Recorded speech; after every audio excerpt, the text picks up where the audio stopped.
NLWN-TV now brings you the In the Dugout show. A look at today's Eau Claire Cavalier game. And now, join us in the dugout. Hello and welcome to today's edition of In the Dugout. Rick Olson here in the NLWN-TV studios, and we're getting ready to bring you Eau Claire Cavalier baseball as the 11-6 in the CRBL Cavaliers get back into Chippewa River Baseball League action as they take on the 17-2 Osseo Merchants. The Merchants and the Cavs met in a game back on May 31st in Osseo, where the Merchants defeated the Cavaliers 10-4. Now, coming up in this edition of In the Dugout, we'll take a look at today's game between the Cavs and the Merchants. Then we'll get Cavalier manager Ryan Bemnister's perspective on today's game in the Ryan Bemnister Show. Following that, with the CRBL races being tight, we'll take a quick look around the Chippewa River Baseball League to see where things stand. Also, we'll take a moment to get to know one of this season's Cavalier players in Cavalier Profile. Finally, we'll bring you all the play-by-play action of today's game from Carson Park in Eau Claire. So it's time to get ready for some baseball action, and we'll do just that coming up right after this brief timeout. You're tuned to In the Dugout on the Northern Light Webcasting Network and NLWN-TV. Part-time job, full-time hustle, all-time Shiro to all of us. You nurture, we listen. You teach, we thrive. You lift our spirits, but we've got to lay down the truth. It's time for you, our Shiro, to stretch for the stars. A free online chat can give you the personalized tips you need to start boosting your retirement savings today. Start saving more for retirement so you can feel prepared and live your life to the fullest. Visit aceyourretirement.org. Welcome back to In the Dugout. Very shortly, the Eau Claire Cavaliers will take on the Osseo Merchants from Carson Park in Eau Claire. The Cavaliers and the Merchants met back on May 31st at John Swaney Field in Osseo, with the Merchants coming out on top 10-4. The Cavaliers are coming off a busy weekend where they defeated the Cadott Red Sox in a continuation of a game that was suspended due to rain, winning that game 8-4, which was also the score of the Cavs' win over the La Crescent Cardinals on Sunday. Now, in the game against Cadott at the plate, the Cavs were led by Cody Dayton, who went 2 for 2, including a double and a 2 RBI single. And the pitch. Line shot fair down the third base line, and we get appetizers because Ben Boda comes in to score, so does Caden Erickson.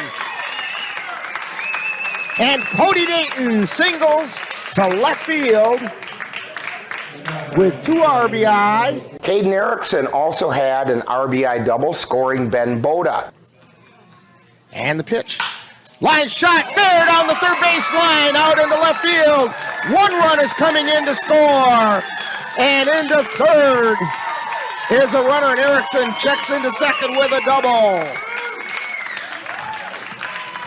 And the Cavs bats are coming alive now. Tyson Woodcock also picked up 2 RBI on a base hit in the first inning. Backham's pitch. Line shot out in center field, a base hit. That's going to score 2 runs. And Tyson Woodcock with a single to center field. He went to second base on the throw to the plate. Now, in the game against La Crescent, the Cavs were led at the plate by Cooper Kapanke, who went 2 for 2, including an RBI double. Campbell's off with the pitch. Fly ball out into left field. Hunter Hess heading back. It's off the wall. Campbell's rounding third, coming in to score. And Cooper Kapanke into second with a double off the wall.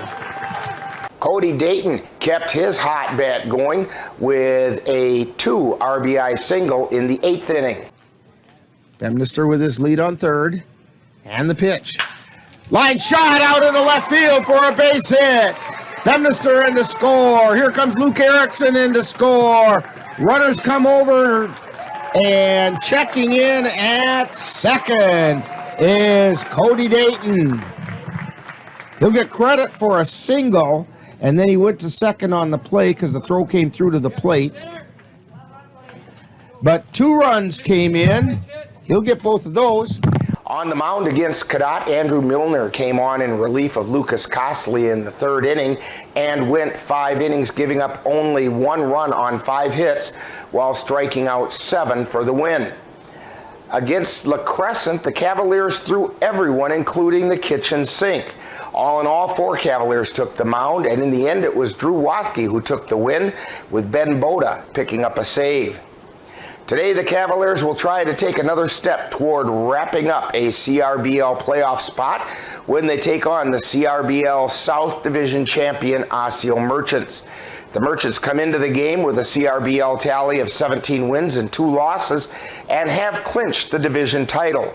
Now, back on May 31st, the Merchants defeated the Cavs 10-4, and in that game, Nolan Matson, Todd Winkus, and Gabe Richardson all had multiple hit games. Alex Byom went 8 innings for the win, allowing 4 runs on 6 hits and striking out 10 Cavaliers. Leading the way at the plate this season for the Merchants is Richardson, who's hitting at a .471 pace with 5 home runs and 34 RBI. Right behind him is Ryan Freitag, who has a .450 batting average with 8 home runs. On the mound, the Merchants' leader is Luke Eady, who has an 8-0 record with a 0.63 ERA with 76 strikeouts while walking only 16. Alex Byom has a 2.39 ERA with a record of 5-0, and Ladell Torres has a 4-0 record and has not given up an earned run in 27 innings pitched. Now, coming into tonight, leading the way for the Cavaliers at the plate is Cooper Kapanke, who is hitting at a .342 pace and has driven in 18 RBI on 25 hits, including 7 doubles. Right behind Kapanke with a .333 batting average is Caden Erickson, who has 35 hits, including 9 doubles. Gabe O'Brien at .300 rounds out the Cavaliers hitting over .300. Now, on the mound, the Cavaliers are being led by Lucas Costley. He's posted a 6-0 record with a 2.60 ERA and has struck out 50 in his 52 innings pitched, including 3 complete games. Andrew Milner has a 2.76 ERA with a 4-2 record and leads the team in strikeouts with 69 in 45 2/3 innings pitched.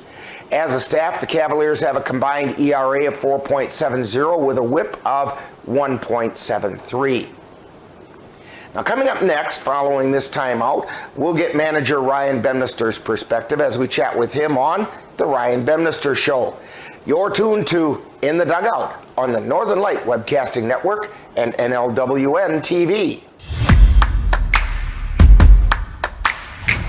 The Northern Light Webcasting Network is excited to announce that the new home for Colfax Viking football is now NLWN-2.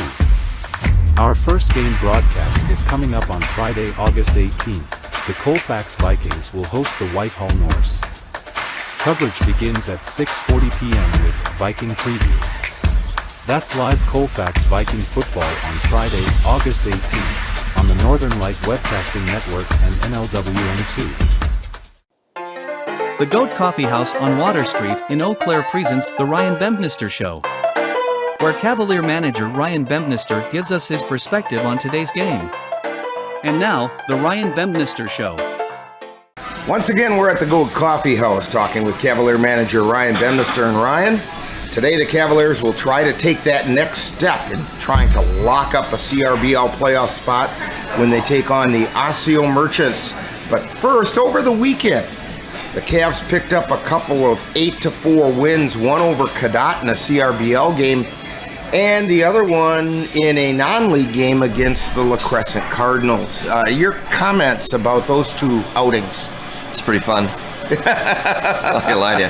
You know, Sunday's game was fun. It was set up that way with La Crescent. We played those guys a couple times, but the Friday makeup game against Cadott was rather enjoyable, I will say. That was one of those chances that you had to see the Cavaliers play the way you kind of always wanted them to play. They hit the ball well. They played well defensively. if I'm not mistaken, in that game, there was a big goose egg in the error column. I think so, yeah. Which is, just to catch everybody up on that one, we were missing 10 players. Oh, that's right. We had 3 July call-ups that we had inserted into the lineup there, and all 3 of them saw the field. One of them saw the field for the whole game. So yeah, it was rather fun to beat a team that, they had everybody on their roster that was there. I mean, they were missing a couple of guys, but they had regular players in all their positions. We did not. So. And your guys stepped up and played well. They did play well. That was one of the things we talked about, going into that weekend, and then this week here is there's 4 games on the board that we need to win, and that was one of them. And we took care of business there, and it was a lot of fun, and the boys were pretty jacked up after that game, I'll say. Now, we've been talking nearly all season about this, but the Cavaliers had some really timely hitting, finally getting that to pick up. With 13 of the 16 runs scored over the weekend came as a result of RBI hits, rather than walks or stolen bases or wild pitches. But 13 out of the 16 came as a result of RBIs. That tells me there's timely hitting going on. Can you talk about that? How that part of the Cavalier game has come around? Yeah, it's come around, and it's come from surprising bats too. I mean, if we look back at that Cadet game, when we broke it open and chased Cole Bacham out of that game, it was Andrew Milner that did it. And Milner only had maybe 2 at-bats all season long. So, I mean, he had to bat for himself because of the position we were put in. But those guys their approach at the plate has changed completely from the beginning of the season to where we are right now. And they are more aggressive when they need to be aggressive, and they're patient when they need to be patient. They're learning. They've grown up over the summer, and it's really nice to see. And it's, like I said, it's coming from all the bats. It's not just, earlier in the season we were relying on like 2 or 3 guys all the time. There's either these 3 guys or these 3 guys, now it's up and down that lineup that it's dangerous. We're now dangerous 1 through 9 instead of 1 through 4. Now, today, the Cavs take on the South Division champion, Osseo Merchants, a team that defeated the Cavaliers 10-4 back on May 31st, but that was back in the previous way the Cavaliers had been playing. How do you expect this game to be different? I think it's going to be tighter. I don't think we're going to give up 10 runs, To be honest with you, I don't think they're going to give up 4 runs against us. They're probably going to throw a couple of big guns against us because this is one of their last games of the season. They're well rested, so there's no reason to take us lightly. They want to beat us. They don't want to split the season with us. So it's going to be probably one of those grind them out, manufacture some runs. Hopefully the defense is strong and nobody makes any errors to cause runs to score, and I kind of hope it's going to be that way. Well, and they do have something to play for. They want that number 1 seed in the CRBL tournament, and if they lose to us, well, they get knocked out of that number 1 seed because Tilden swept them. Both teams would have 3 losses.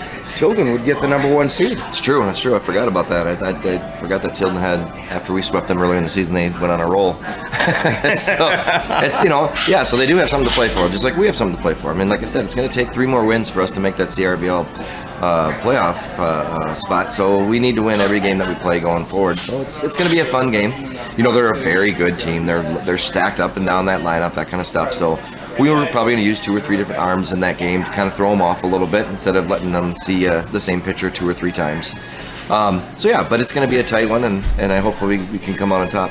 Now, you just kind of alluded to the pitching, and in the 2 games over the weekend, you used your pitching with Lucas Costley throwing just enough to stay sharp on Friday, and he was followed by Andrew Milner, who threw a dandy of a game, and then on Saturday, you had 4 different Cavaliers take to the mound, and that made it unnecessary for either Costley or Milner to have to throw. Can you discuss how this is set up for your pitching today? It's perfect, actually, because, 2 of the guys that we used in that game, we're not going to pitch them again, most likely, in these conference games unless push comes to shove, and that was Gabe O'Brien and Ben Boda. Gabriel wanted to get on the mound all year long. He's been asking me and stuff, and, it's fun when we can get the guys doing stuff like that. And then you had Ben Boda, who's thrown twice for us now in these non-conference games, and he likes it, and he looks sharp. So, giving Milner and Costley the day off, and actually giving Pascal just the 2 innings in that game against the Crescent, is more like a bullpen session for him because he's been off for a little while. So he'll be ready for us on the game tonight and stuff like that too. So we're set up pretty nicely over today and tomorrow with our pitching. Well, Ryan, Tonight's a big one. Good luck on this game. Hopefully the Cavaliers can take another step towards those CRBL playoffs. I hope so. You've been tuned to the Ryan Bempnister Show presented by the Goat Coffee House on Water Street in Eau Claire, with Cavalier manager Ryan Bempnister's outlook on today's game. Stay tuned. More of In the Dugout is coming right up. Honey, the kids are antsy. What can we do that will keep all of us entertained and won't break the bank? How about we take them to the Cavaliers game? Tickets are inexpensive, there's popcorn, hot dogs, and other baseball treats, and great baseball action. That's right, Eau Claire Cavalier Baseball, your best choice for affordable family entertainment. Check out the schedule at www.eauclaircavaliers.org. Welcome back to In the Dugout, as we're getting ready to bring you all the action of today's important CRBL game between the Eau Claire Cavaliers and the Osseo Merchants. Now, there was action in the CRBL back on Sunday, and since things are quite close in the Chippewa River Baseball League playoff race, this seems like it would be a good time to take a look at the Chippewa River League baseball standings to see where things are. Now on Sunday, the Eau Claire Rivermen swept a doubleheader from the Jim Falls Sturgeons by scores of 6-2 and 13-0. The Augusta Athletics and the Bloomer Woodticks split their doubleheader, with Augusta winning 9-5 and then Bloomer winning the other game 1-0. The Cadott Red Sox and the Beef River Bullfrogs also split their doubleheader, with Cadott winning the opener 2-0 and the Bullfrogs winning the nightcap 8-7. Now that leaves the league standings as follows. In the North, the 17-3 Tilden Tigers have locked up the division title and hold a 7-game lead over the 9-9 Cadott Red Sox. Meanwhile, the Chippewa Falls Lumberjacks are in third place at 8-9, 7.5 games behind, while the Jim Falls Sturgeons are 10 games out at 6-12, and the 6-13 Bloomer Woodticks are 10.5 back. In the South, the 17-2 Osseo Merchants are the division champs and hold a 5-game lead over the 11-6 Eau Claire Cavaliers, while the 12-7 Eau Claire Rivermen are only percentage points behind the Cavaliers, and the 10-7 Eau Claire Bears are 6 games back. The 3-16 Beef River Bullfrogs occupy 5th place, and the Augusta Athletics at 2-17 are in 6th. In the wild card race for 2 spots in the playoffs, the Cavaliers are still leading the way, with the Eau Claire Rivermen only percentage points behind. However, the Rivermen have only 1 game remaining, and that's the continuation of the suspended game with the Cavaliers. The Eau Claire Bears are right behind at 10-7 and 1 game back, with 3 games remaining. The Cadott Red Sox are holding on by the skin of their teeth, needing a lot of help to get in. Now, our game between the Merchants and the Cavaliers is the only game in the CRBL today. Now, coming up next, following this timeout, we'll get to know one of this season's Cavalier players on Cavalier Profile. You're tuned to In the Dugout on the Northern Light Webcasting Network and NLWN-TV. Let NLWN-TV and the Northern Light Webcasting Network take you out to the ballgame.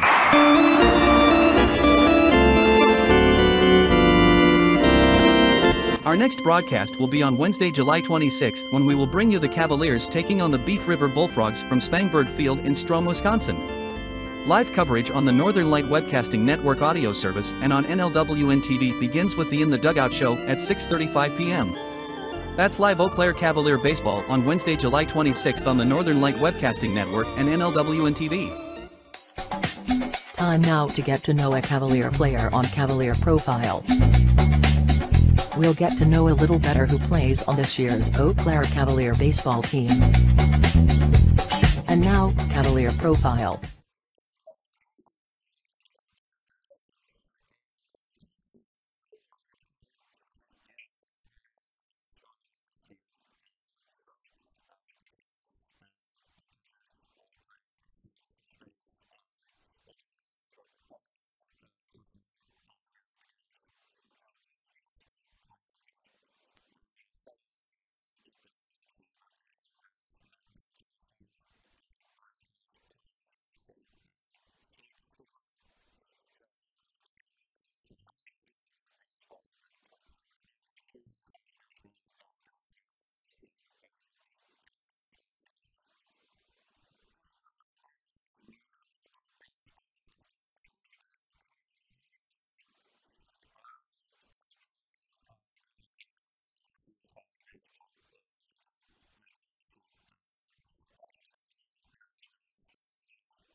the Eau Claire Cavaliers would like to take veterans out to the ball game.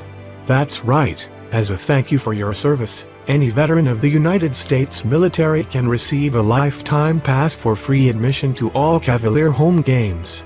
Just come to Carson Park with your veteran identification, and the Cavaliers will issue you a free lifetime pass to all Cavalier home games. That's just the Cavaliers' way of saying thank you for your service. Welcome back to In the Dugout. Today the Cavaliers face off against the Osseo Merchants. Today's game could go a long way toward determining the CRBL playoffs. A win by the Cavaliers and they will move their magic number to 1 for a playoff spot, which means that either a Cavalier win or loss by either the Bears or the Rivermen, and the Cavaliers will be in. So keys to today's game: don't let the fact that the Merchants have had the Cavaliers number for the previous 4 games get into their heads. As the Tilden Tigers showed, the Merchants are beatable if the Cavs play clean ball with solid pitching and consistent hitting. Now that all means that you're about to see some exciting Cavalier baseball, and we'll have it for you right here on the Northern Light Webcasting Network and NLWN-TV. Now in just a moment, I'll be joining the rest of our broadcast crew at Carson Park in Eau Claire as we bring you all the action of today's game between the Eau Claire Cavaliers and the Osseo Merchants. That's coming up next. You've been tuned to In the Dugout on the Northern Light Webcasting Network and NLWN-TV.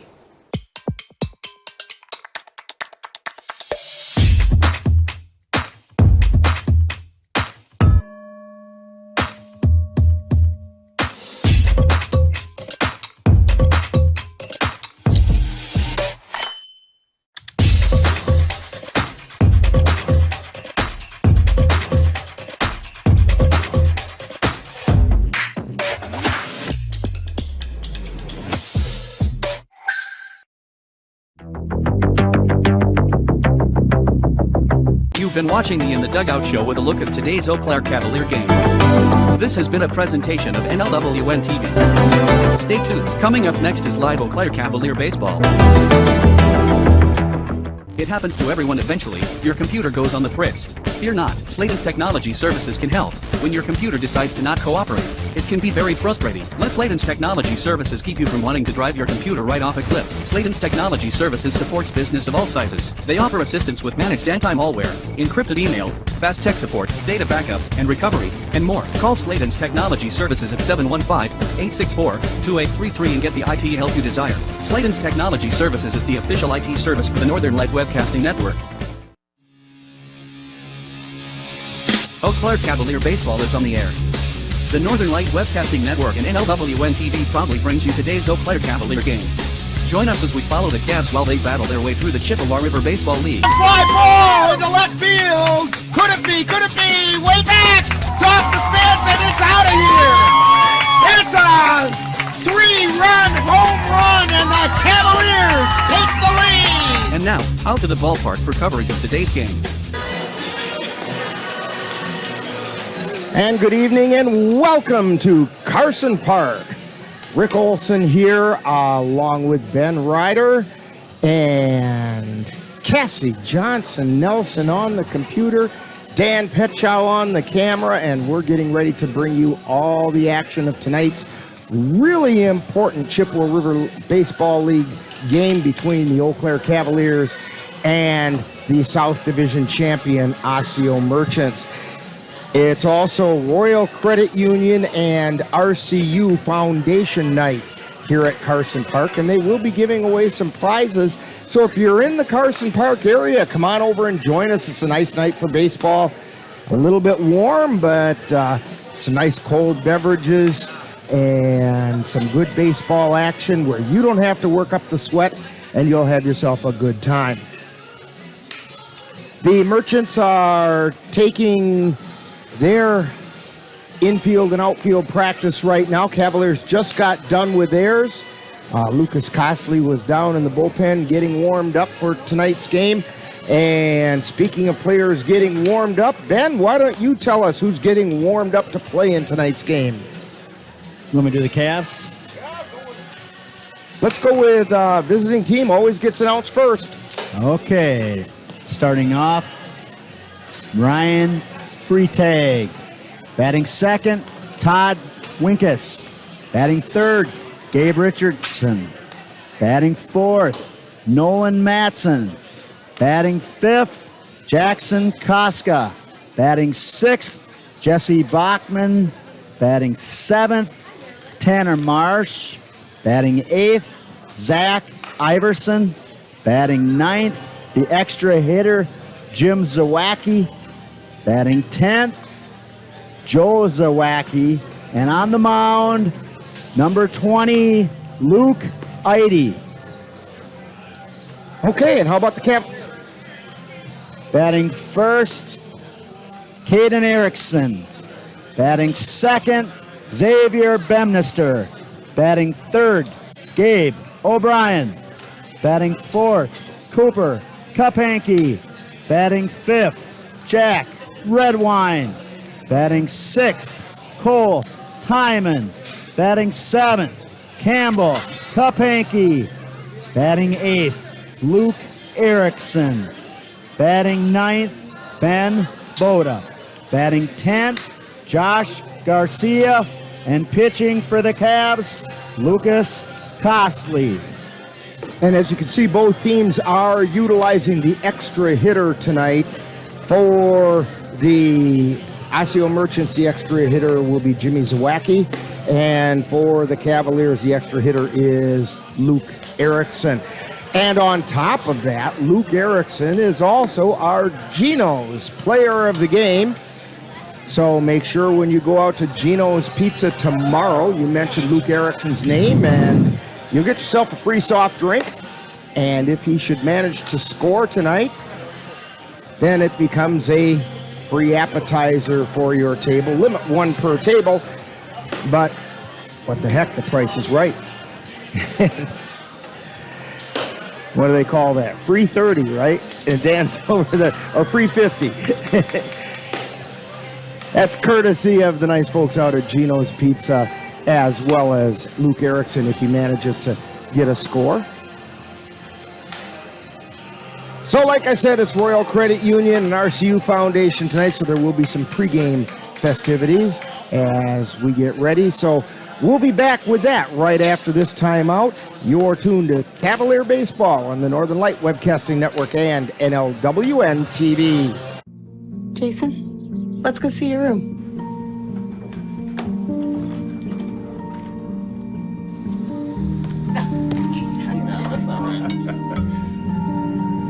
How is it? Is it good?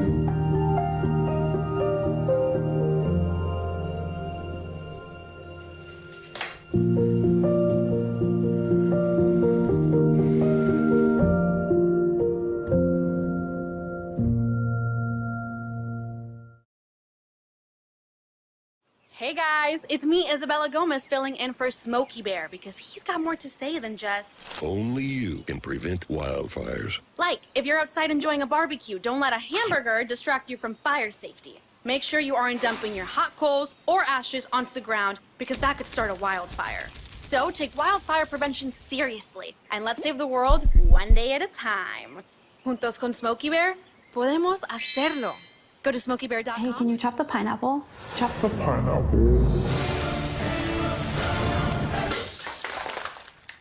Nope. I'm high. How about I wash off the grapes? Yes. Okay. You're already making good decisions when you're high. I want tacos. Will you drive? I'm a little toasty.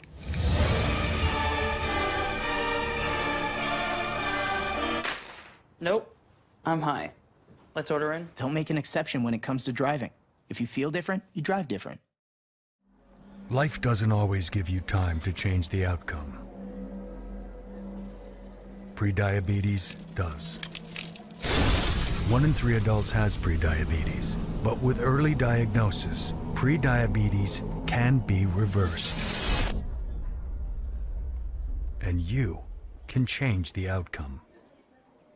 Take the 1-minute prediabetes risk test today. Go to doihaveprediabetes.org.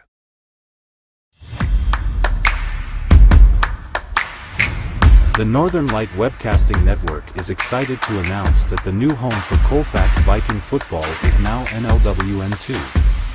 Our first game broadcast is coming up on Friday, August 18th. The Colfax Vikings will host the Whitehall Norse.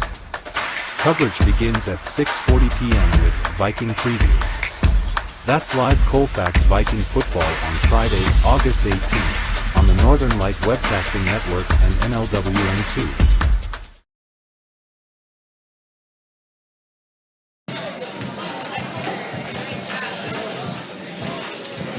Back here at Carson Park, getting ready for the Cavaliers to take on the Osseo Merchants. Merchants come into today's game with a CRBL record of 17-2. Cavaliers are 11-6, and they're going to have the umpires meeting out at home plate with Ryan Bemnister.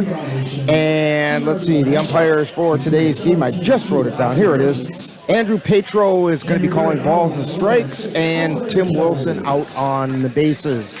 Let's send it down to the public address announcer and get the pregame festivities with Steve Katz. For all fans and participants.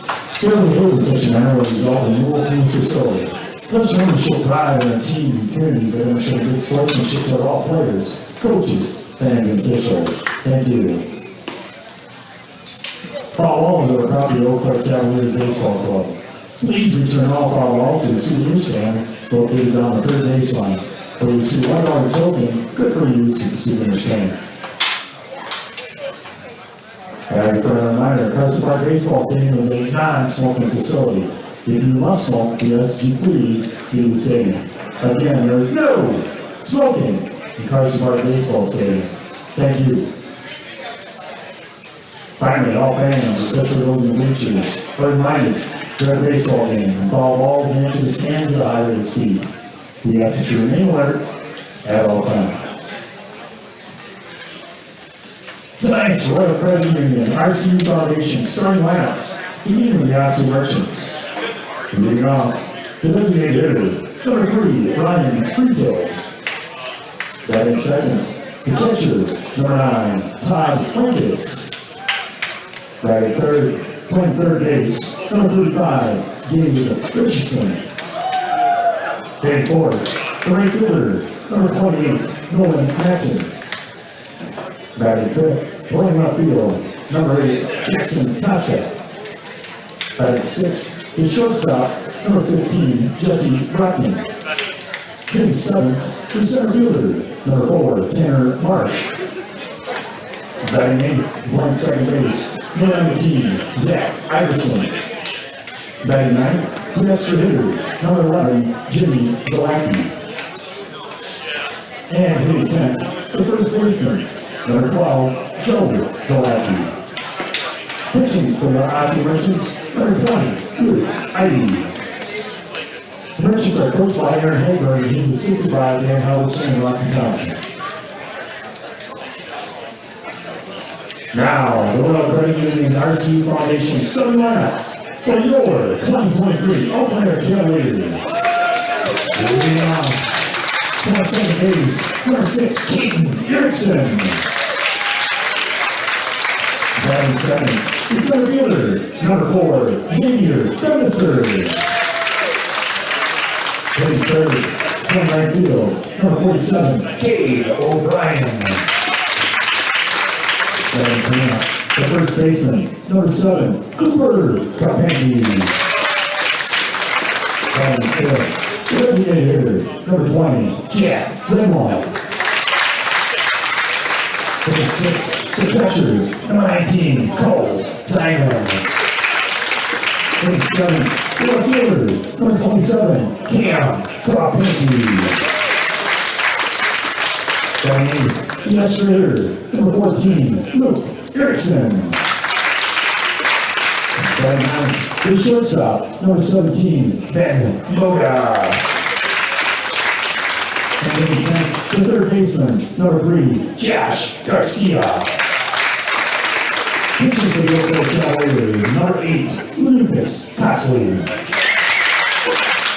The Cavs are played by Mr. Coffee, Ryan Bemnister, and he's assisted by Brian Meyer, and the Randall, Ryan Page.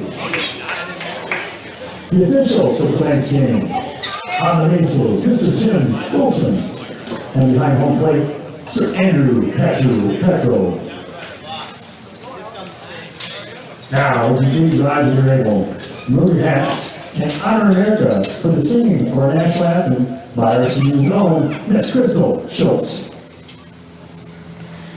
Oh, say can you see by the dawn's early light what so proudly we hailed at the twilight's last gleaming, whose broad stripes and bright stars through the perilous fight o'er the ramparts we watched were so gallantly streaming, and the rocket's red glare that was bursting in air gave proof through the night that our flag was still there.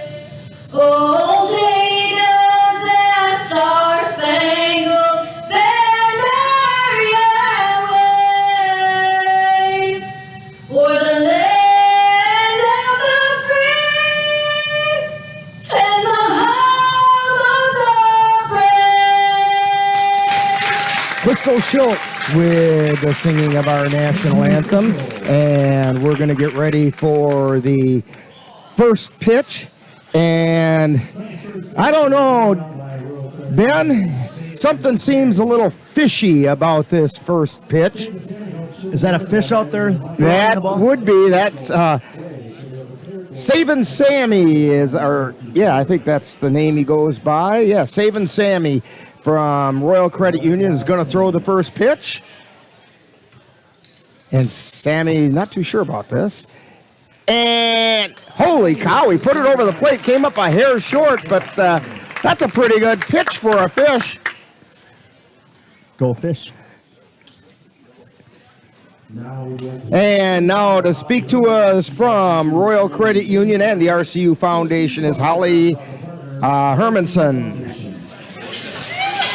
Good evening, everyone. Thanks for having us at tonight's game. The RCU Foundation is a perfect example of how Royal Credit Union strives to create a positive impact on the lives we touch.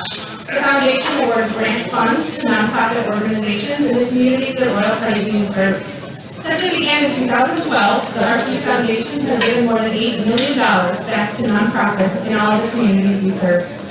Rock the River, thank you.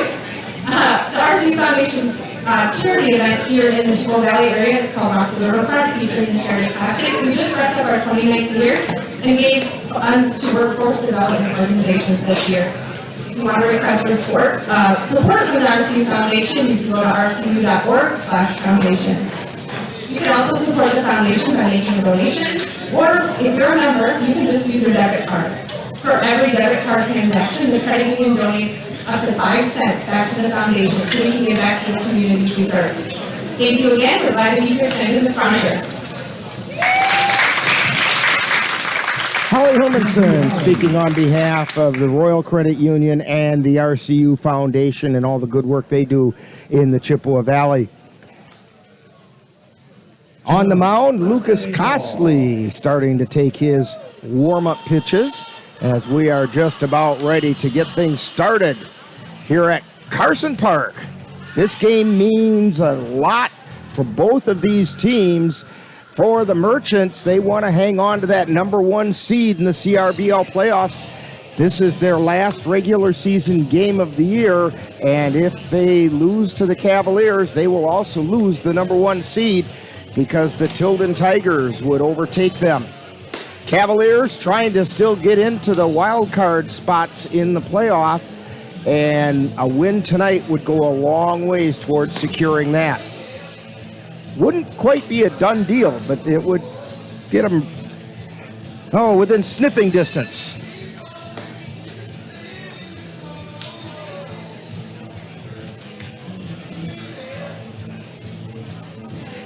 I'm just kind of interested watching Campbell Kapanke out in the left field. He's out there stretching out, down on his knees and bending backwards and making sure everything is good and loose.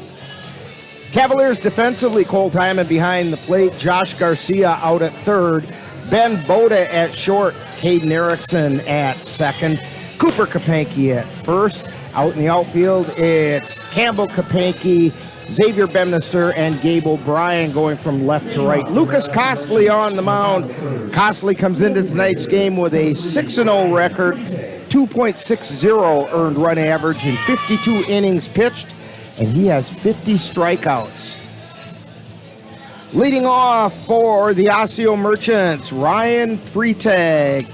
I was telling Dan before the game, last year's All-Star game, Freitag was the leadoff hitter for the South All-Stars and took the first pitch over the right field fence.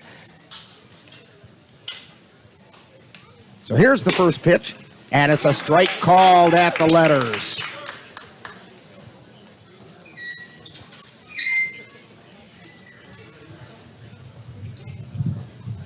Freitag steps back in, and Costley gets on the rubber. He's at the belt. The 0-1 pitch. Foul back. It's 0-2. Freitag mentioned something about what he's seeing. One of the things the Merchants do is they communicate really well. Freitag turned around, and there's something about Costley's pitch. He was relaying it to the batters that are going to be coming up.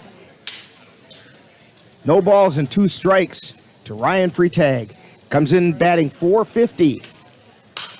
Ground ball foul right over into the dugout for the Merchants.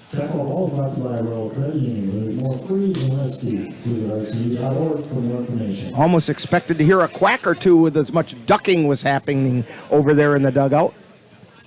Okay, Cassie, you don't have to roll your eyes on that one. And the pitch fouled off Freitag in the batter's box. Dan's wondering if he's the only one that got it. I can feel Ann's eyes rolling back at home for that one. It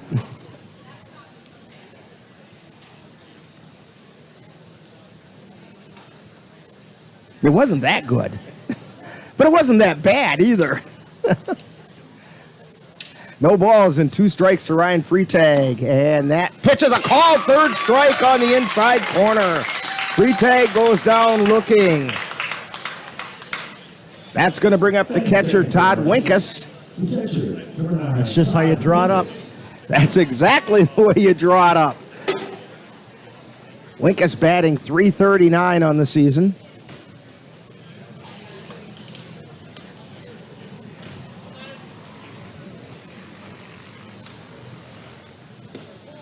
And that one was just a little bit low. Ball 1.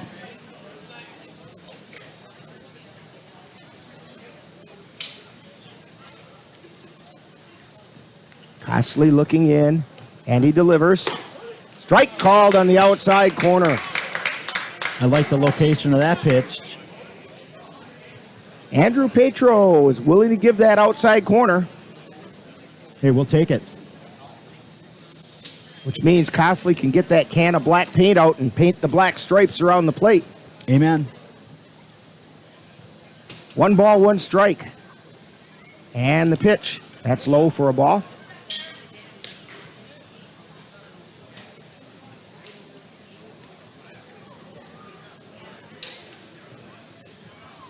Two balls and 1 strike to Todd Winkus.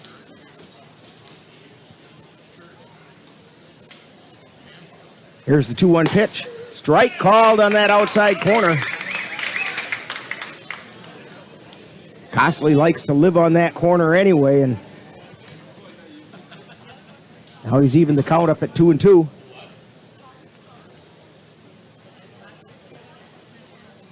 Pitch to Winkus. Oh, just missed. Must have been low because I'm pretty sure it got the inside edge.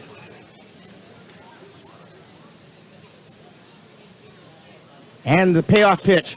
Pop up out into shallow right field, moving over Gabe O'Brien. He makes a catch right straddling the foul line. Adam played perfectly. Well, perfectly to where he had to run a ways.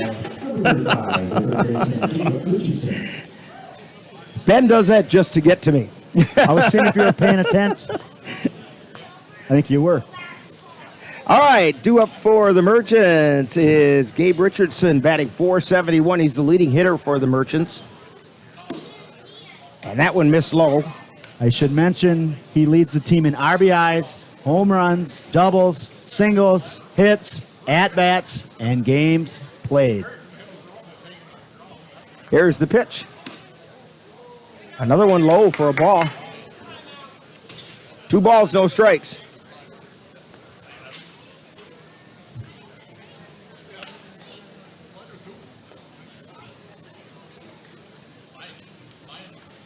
Gosley at the belt.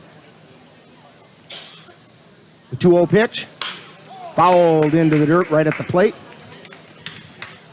Something I want to know, does Costley usually take this much time in between pitches? Yeah, he's pretty deliberate. Okay.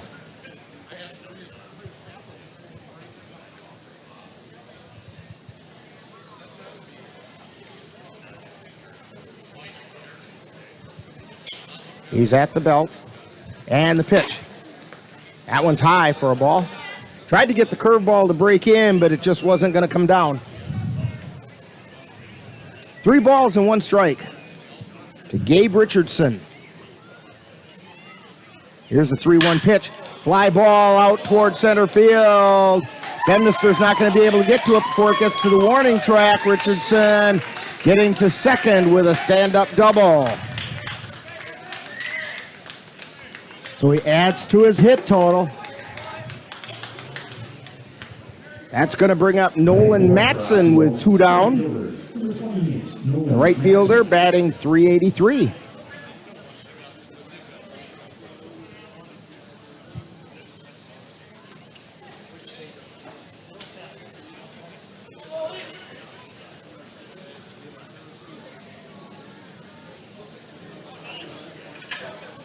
Gosley looking in for the sign. Now he goes to the belt, looks at second. Now he delivers. Soft liner out into center field, but Bemnister gets over there and makes the catch. And down go the Merchants in the first inning. No runs on 1 hit, no errors, 1 left. We played a half inning and the score, Osseo nothing, and the Cavaliers coming to bat on the Northern Light Webcasting Network and NLWN-TV. I love the pizza we get when we go to Gino's Pizza. That's because Gino's has been voted best pizza in the Chippewa Valley 5 years in a row. I think it's because Gino's uses the freshest ingredients, premium quality meats, cheeses, savory spices, and zesty toppings, and all served with attention to detail. Now you're making me hungry. Let's head to Gino's Pizza. Scott and the rest of the folks at Gino's Pizza would like to invite you to come out and try the area's best pizza. Call about Monday through Wednesday dine-in specials at 715-835-2000. That's Gino's Pizza at 5110 Fairview Drive, Eau Claire, right next to Chaos Water Park. Okay, number 2 is... Back here at Carson Park, heading into the bottom of the first inning, and our Gino's player of the game that we just heard about Gino's Pizza is Luke Erickson. Now, Luke doesn't come up for a little while yet, but when he does, just bear in mind, when you mention Luke Erickson's name, when you go out to Gino's Pizza tomorrow, you'll get yourself a free soft drink, and you will also get a free appetizer if Luke Erickson can find a way to score sometime in tonight's game. That's limit 1 per table. But due up for the Cavaliers in the bottom of the first inning, Caden Erickson. He was our Gino's player of the game on Sunday, and he successfully got everyone appetizers. He'll be followed by Xavier Bemnister and Gabe O'Brien. Erickson comes in batting .333.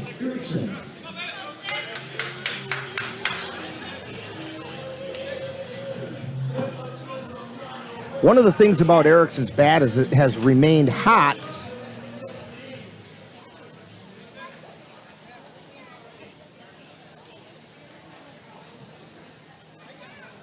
And the pitch, strike called on the outside corner.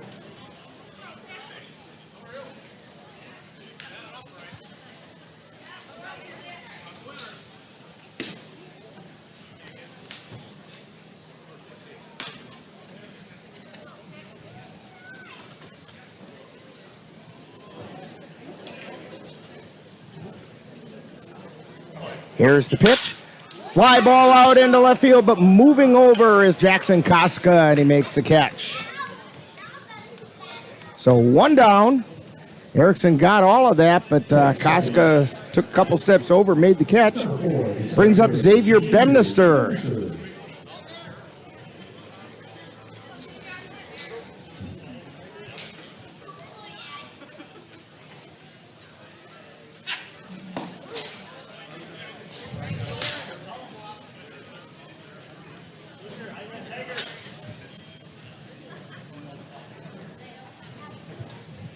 And the pitch is outside for a ball. 1 ball and 1 strike to Bemnister.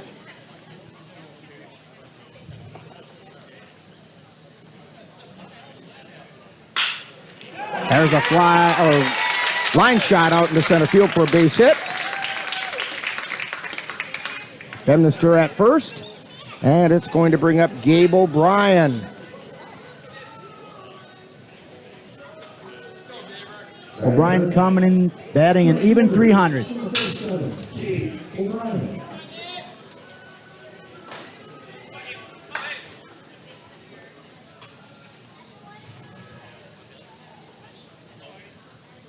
And the pitch, check swing. That's a ball. Nope. He called it a strike, saying he went. It was kind of a delayed call.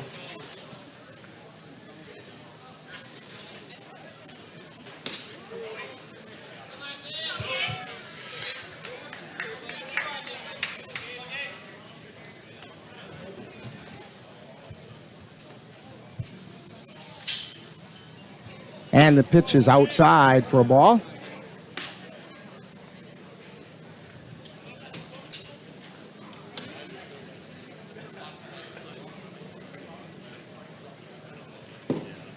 And that pitch is low for a ball.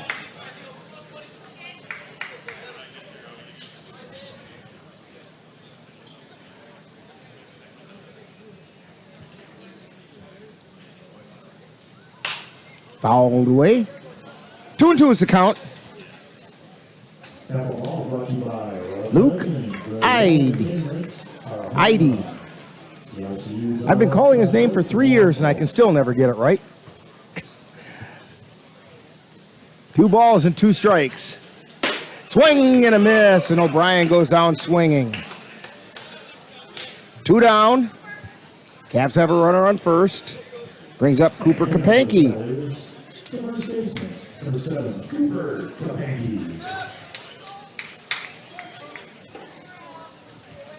Kapanke hitting .342, leading the Cavaliers.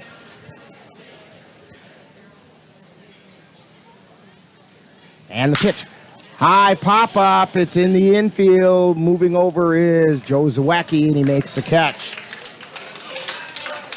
So the Cavaliers get no runs on 1 hit, no errors, and 1 left on base. We played an inning, and we're scoreless at Carson Park on the Northern Light Webcasting Network and NLWN-TV. The roar of our engines, the pump of our heartbeats, the pedal to our metal. The sparks that ignite us, the pistons that push us, the passions that drive us, on the roads that unite us.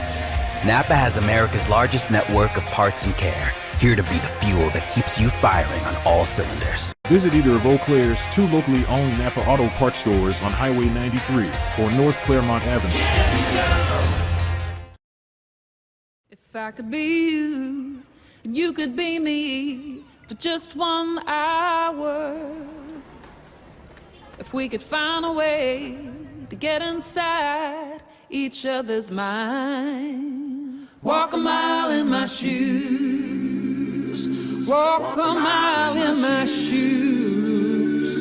Well, before you abuse, criticize, and accuse. Walk a mile in my shoes.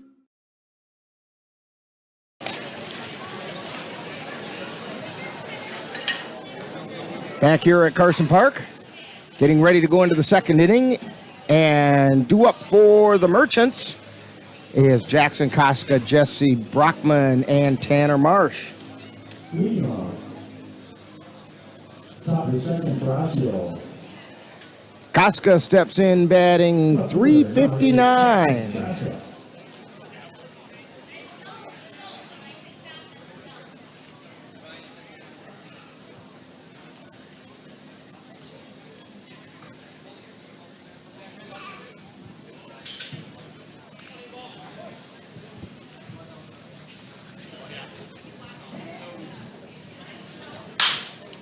Ground ball over to third.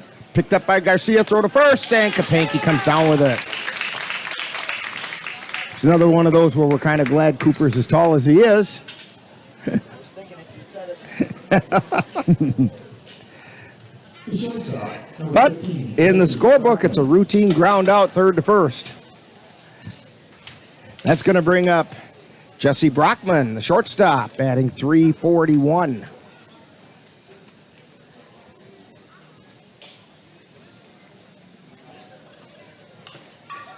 And tried to bunt, and he bunted it foul.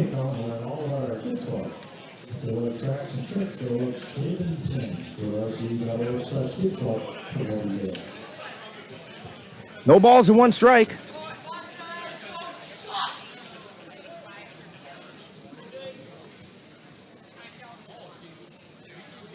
And the pitch. And that's a called strike, 0-2. No balls, 2 strikes.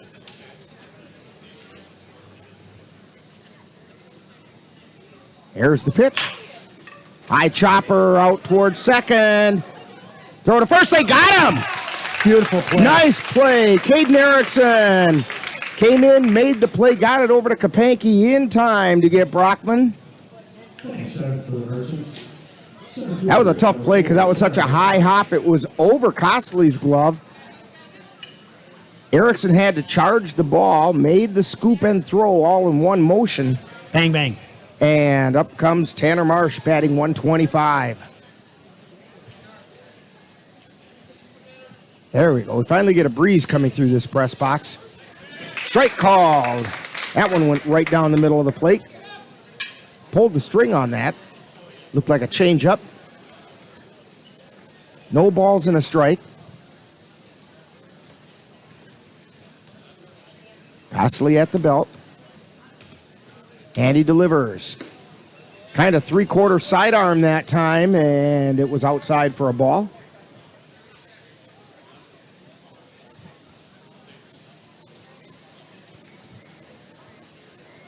Here he comes with the next pitch, overhand, and it gets fouled back. 1 ball, 2 strikes.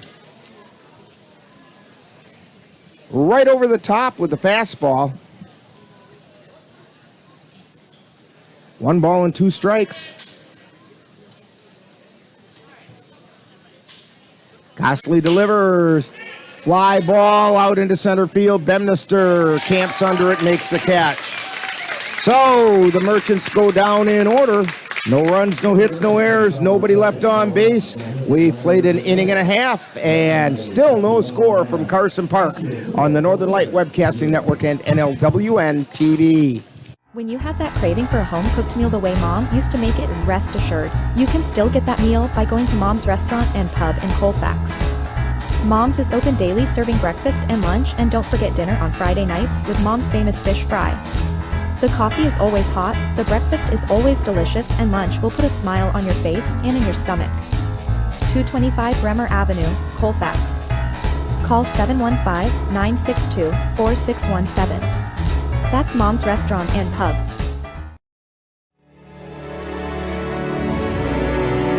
The Eau Claire Cavaliers would like to take veterans out to the ball game. That's right. As a thank you for your service, any veteran of the United States military can receive a lifetime pass for free admission to all Cavalier home games. Just come to Carson Park with your veteran identification, and the Cavaliers will issue you a free lifetime pass to all Cavalier home games.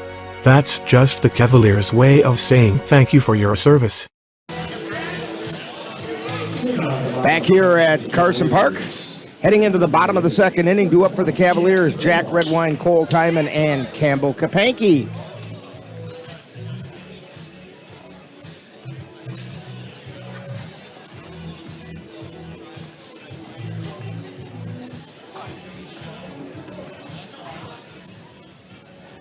Jack Redwine, the designated hitter, steps to the plate. High chopper over to short, picked up by Brockman, throw to first, and in time.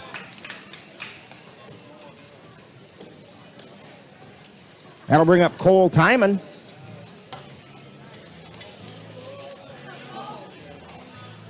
Six for the Cavaliers. The catcher, number 19. Timon coming in batting .260.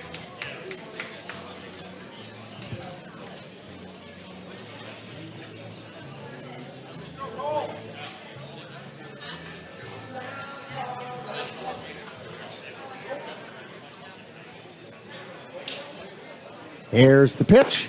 Strike called. No balls and one strike. Timon treated the Eau Claire Rivermen to a show of his power the other day. Strike two called when he put one over the Pepsi sign out in left field. And of course that game got suspended due to rain. There's a high and outside pitch. Luke Eide kind of overthrew that one that time, the way he fell off the mound. And the pitch.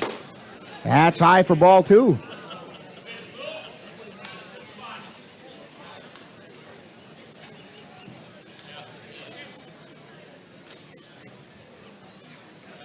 Eide at the belt and pitches. Fouled away. Count holds at 2-2.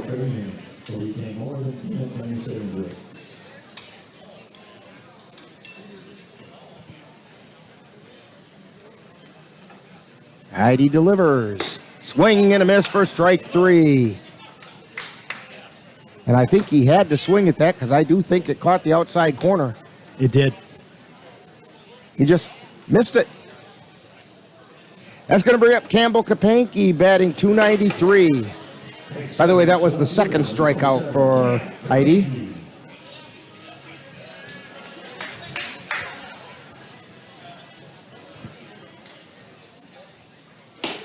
There's a pitch high for a ball.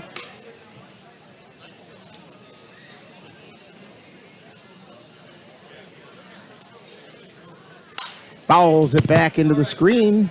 Counts even at 1-1.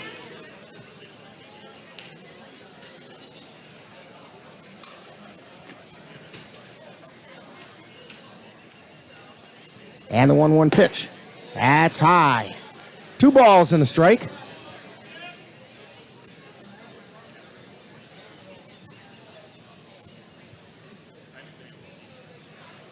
And the pitch. Fly ball, right field, foul, and that'll be over a token for somebody. The youngsters are heading over that way.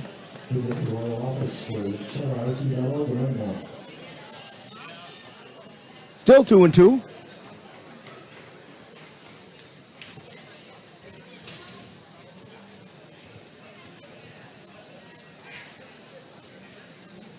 And the pitch. And it's fouled away. You know, if nothing else, Campbell's making Eide throw a lot of pitches. I'm smiling. Oh, that's what they call that, huh?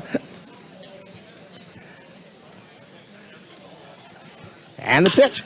Check swing, grounder over to third, picked up by Richardson. Throw over to first, and it pulled Zawacki off the bag, but he stood and waited for Kapanke to get out there. So Kapanke grounds out third to first, and the Cavaliers go down in order on the Northern Light Webcasting Network and NLWN-TV. Let Menominee Eye and Optical help you see the world for the beautiful place it is. Doctors Nicholas and Marianne Comroe provide both comprehensive and emergency eye care for all, including pediatric and special needs patients. Whether it's examination for glasses to cataract and LASIK care, or diagnosis and management of macular degeneration, diabetic retinopathy, glaucoma, and so much more. In addition, Menominee Eye and Optical's experienced opticians will help guide you to the highest quality eye care for the best value. That's Menominee Eye and Optical, located at 520 Wilson Avenue in Menominee, where they specialize in quality, personalized care for you and your family.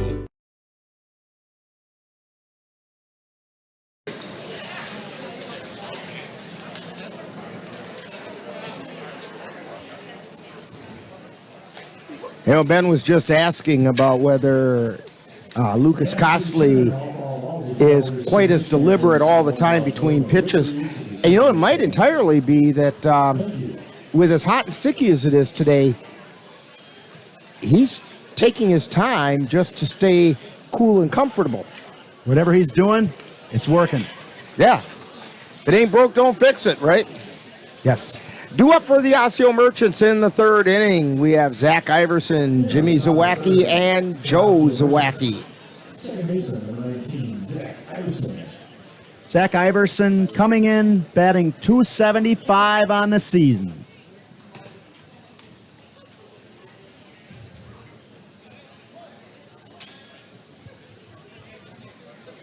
Costley at the belt, and he delivers to Iverson.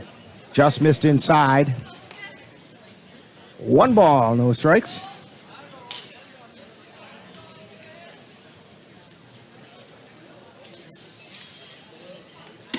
And the pitch is high, 2-0. We're in the top of the third inning. No score. Each team is 1 hit. Zach Iverson at the plate for the Osseo Merchants. Here's the pitch. Fly ball out into left field. Moving over is Campbell Kapanke, and he makes the catch. So with 1 away, up steps Jimmy Zawacki. He's the extra hitter. He's also batting .275 on the season.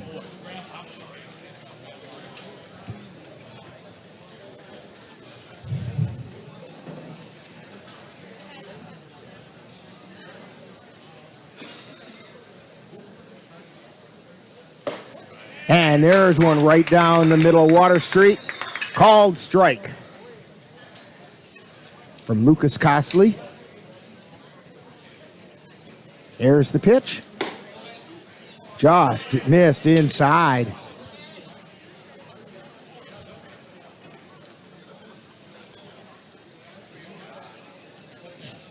One ball and 1 strike. And the 1-1 pitch. Strike called again right down the middle of the plate.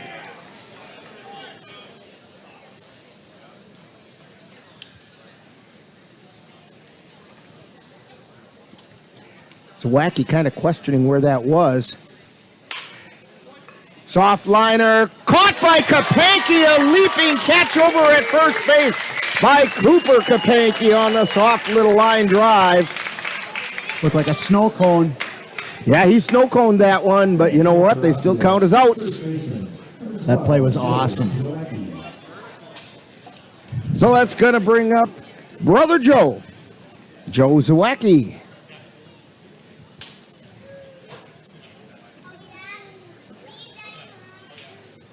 Zawacki batting .371. High pop foul out of play. Off the roof of the grandstand.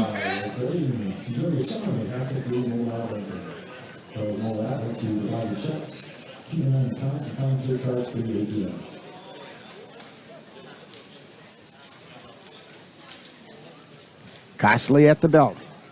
And the pitch. Oh, that just missed. I don't know how much that missed by. Dan saying maybe it was a little high. Okay, I'll believe you, Dan.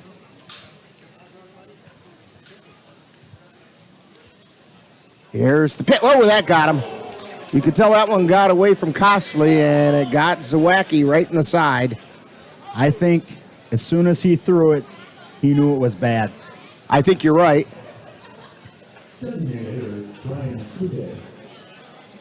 That brings up Ryan Freitag, and he went down looking his first time up.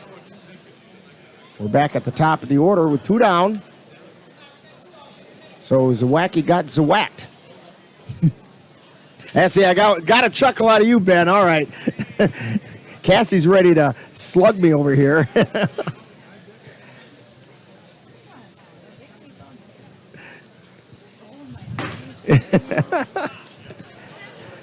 Somebody's got to be rolling the eyes and hitting me over there. Somebody's got to break the nerves in the broadcasting booth. 1 ball and no strike, and it's a line shot over to Erickson. Fields it and throws it to first for the out. So free tag goes out 4-3, as do the Merchants with no runs on no hits, no errors, and one man left on base. We played 2.5. And it's the Merchants nothing, Cavaliers nothing on the Northern Light Webcasting Network and NLWN-TV. If your estate isn't looking quite estate-like, let Midwest Environmental Consultants landscape your estate right up to snuff with installation of retaining walls, brick patios, foundation planting beds, and so much more. Then they'll keep it that way with their expert lawn care service. Call Midwest Environmental Consultants at 608-468-2067. Let Midwest Environmental Consultants help make your estate the showplace of the neighborhood. Regardless of where you are on your path to retirement, you can still take charge of your financial future today. Visit aceyourretirement.org and answer a few questions from Alvo, your friendly digital retirement coach, for free tips, resources, and advice customized for your situation to help you feel confident and prepared for retirement. Retirement looks different for everyone. Make sure you're prepared for your financial future at aceyourretirement.org. Back here at Carson Park on Royal Credit Union and RCU Foundation night at Carson Park. We've got a good one brewing here.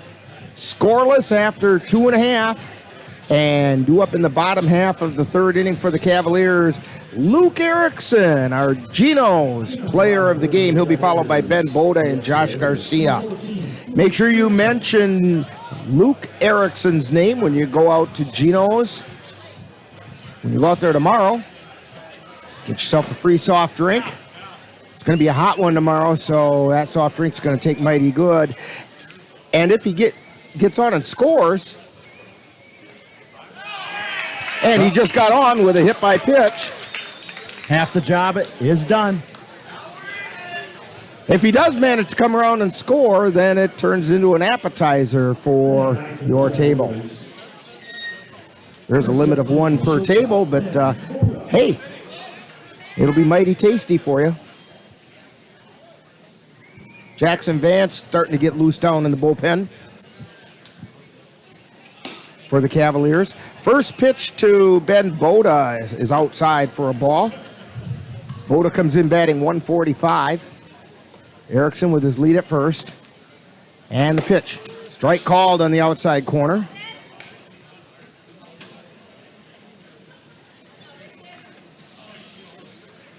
Cassie says they're just hanging out down there. And she may be right.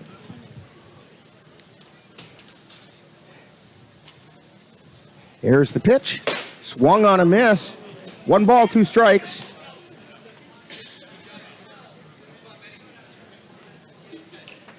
Last time these two teams met, Boda went 1 for 3 and scored a run. Here's the pitch. Strike 3 called on the outside corner. Boda goes down looking. That'll bring up Josh Garcia, the third baseman. Garcia coming in, batting 273.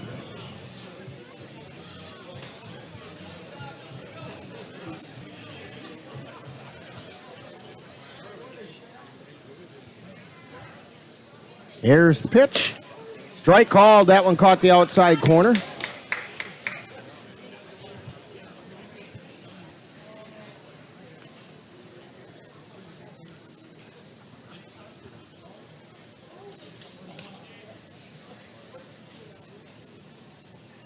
Addy looking in. Addy delivers. That one's low for a ball. 1 ball, 1 strike, 1 out, 1 on.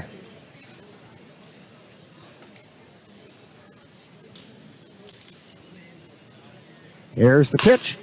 Fouled over toward the Cavalier dugout. Both Osprey parents are watching the game tonight and actually cheering quite loudly tonight. They've been making a lot of noise out there in left center field. Here's the pitch. Ground ball over to third, fielded by Richardson, and throw to second, and in safely is Luke Erickson. They say he beat the throw. Great hustle there.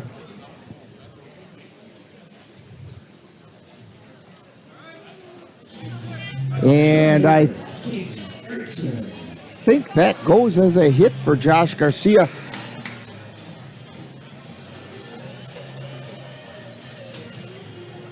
So 2 runners on with 1 out. Back to the top of the order, Caden Erickson.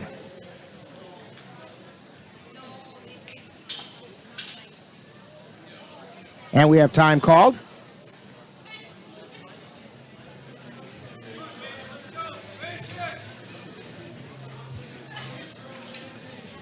And heading out is Todd Winkus to talk with Luke Eide.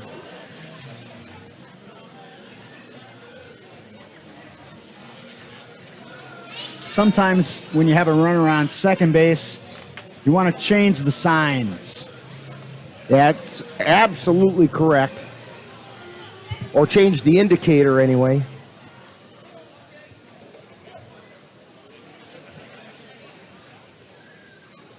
Caden Erickson steps back in. Luke Erickson takes his lead out at second. Here's the pitch.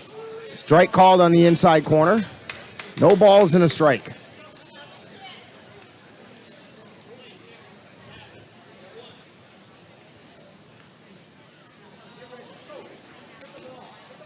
Eide delivers. Bluff throw down to first. Pitch was outside for a ball. 1-1 is the count. Andrew Milner wandering down towards the bullpen area. Here's the pitch. Foul back into the screen, 1-2. I should mention there is a gigantic hole in the outfield between center field and right field. Yeah, in fact, if you hit it out toward that Toyson Ford sign, that's right where that hole is.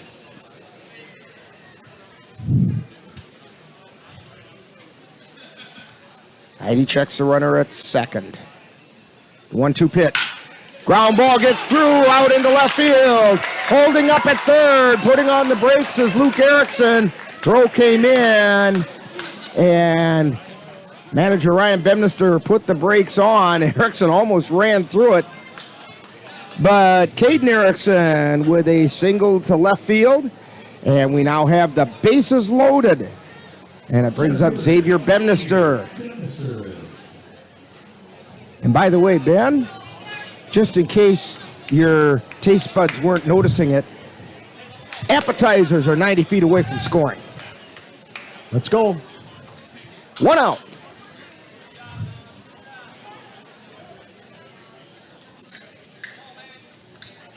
Luke Eide looking in. He delivers. Ground ball! And we get appetizers because that goes into left field. And the Cavaliers place them station to station. Rick, I think you heard you.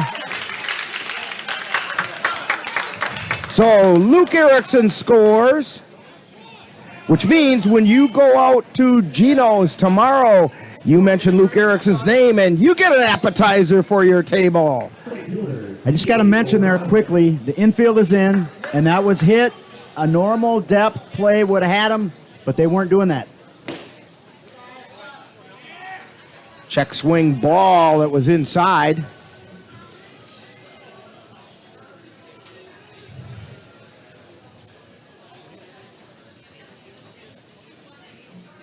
Eide at the belt, and he delivers. Ground ball towards first. Can't be picked up by Zawacki. 1 run in, and that's going to be an infield hit because it was a diving attempt by Zawacki. Josh Garcia came in to score, and the bases are still loaded. Cavs on top now, 2-0. Cooper Kapanke steps to the plate with 1 out. Here's the pitch. Ground ball over to short. Throw to second for 1. Toss to first in time.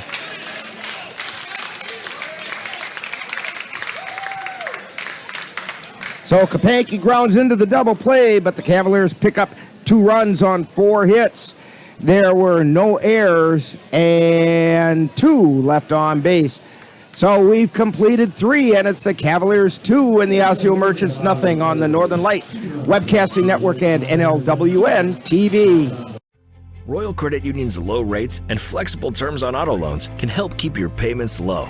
Get a great rate on your next car or truck purchase, or refinance an existing vehicle with an auto loan from Royal Credit Union.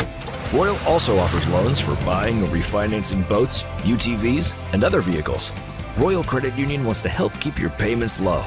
Check rates and apply for a Royal Credit Union vehicle loan online at rcu.org/autorate. Subject to credit approval. My name is Teresa Barber. I was in the United States Navy and I served overseas in the Middle East and Africa. Early on in my career, I had a commander that taught our suicide prevention training on a Friday afternoon, and the very next day he took his own life. 90% of suicide attempts involving a gun are fatal. You don't know how much somebody can hide what's going on inside their head. Store your guns securely. Help stop suicide.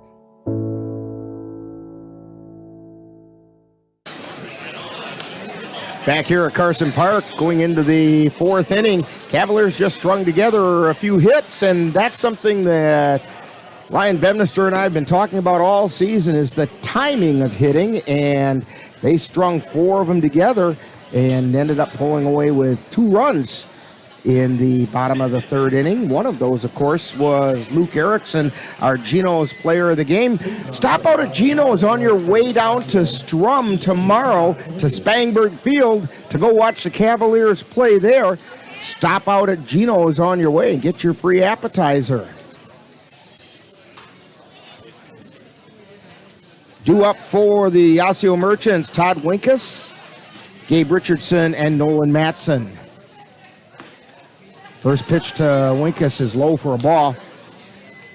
Winkus flew out to right field, and we're still not sure if that was fair or foul because Gabe O'Brien was straddling the foul line. Strike called on the inside edge.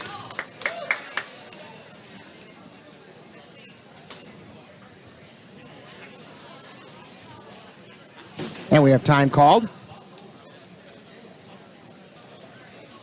He didn't get the memo to bring bug spray. Or, as Ann likes to tell people, Noxzema. Put a little Noxzema inside the hat and the gnats and mosquitoes won't bother you at all. At least so she says. And I believe her. That one just missed low. Shout out to Ann. 2 balls and a strike to Todd Winkus. High and inside, it's 3-1. Constantly being pretty careful with the top part of this Merchants batting order. These guys can spank the ball. Constantly at the belt, the 3-1 pitch. That one's in the dirt for ball 4. So Todd Winkus on with a walk. That's the first walk given up by Costley.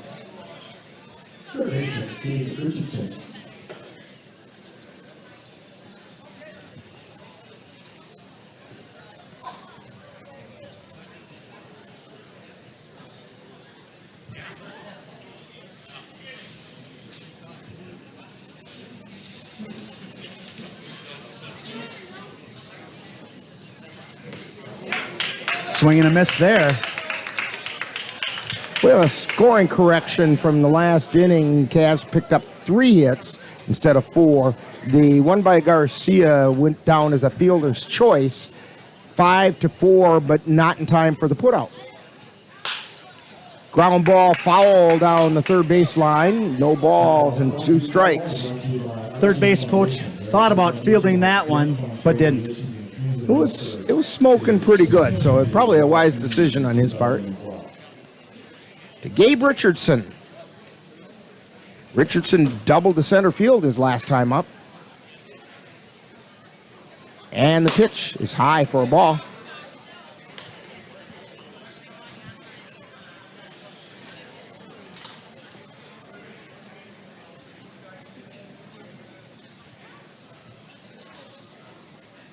And the 1-2 pitch. Foul down the third base line again. Ricochets out into left field.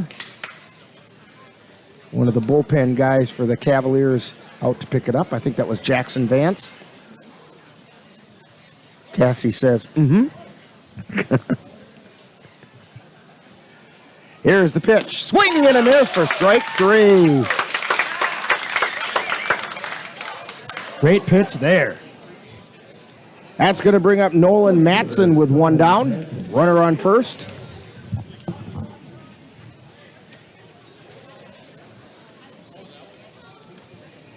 Matson flew out to center field his last time up.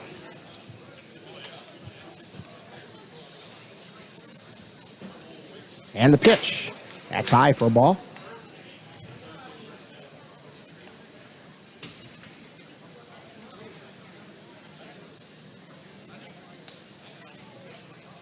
Costley at the belt.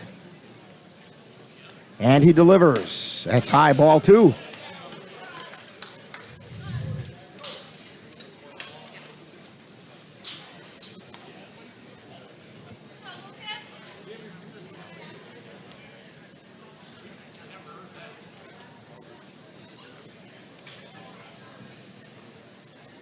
Costley delivers, and that was inside. I think we had...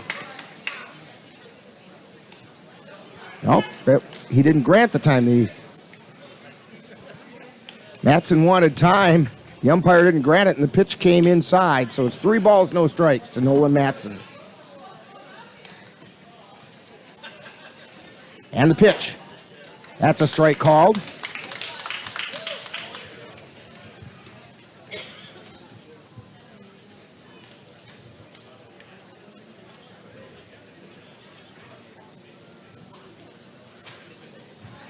And it's fouled back into the screen.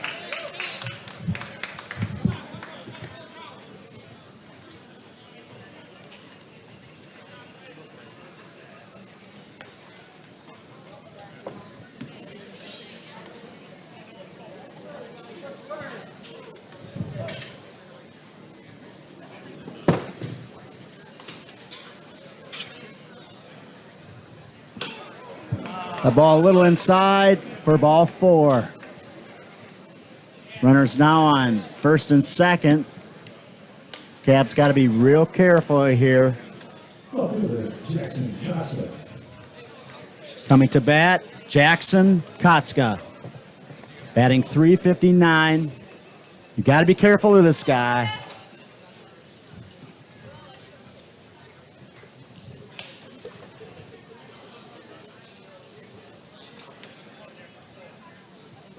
Swing and a miss for a strike.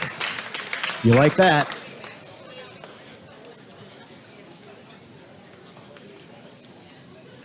Costley steps off the mound. Now he's ready.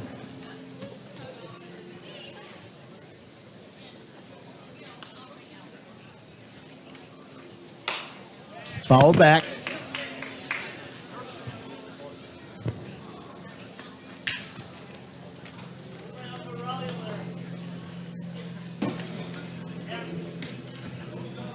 Got to be real careful here.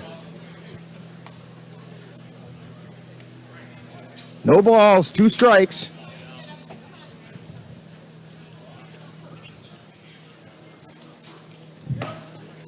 Throw it on to first, and not quite there in time. So we threw him the waste me pitch. Didn't get him to bite. 1 ball, 2 strikes.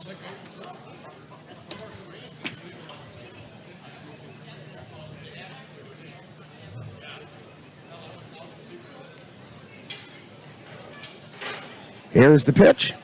Swung on a miss, strike 3. That is a very big out. Cavs now have 2 outs. Shortstop, Jesse Brockman.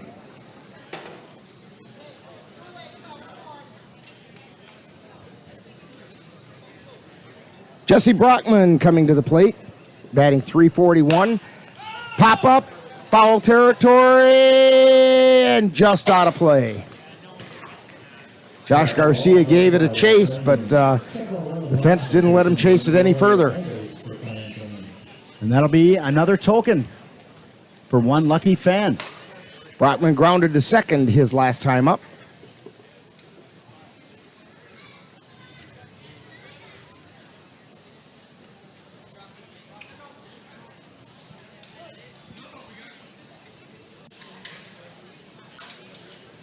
And the pitch. That's low. 1 ball, 1 strike.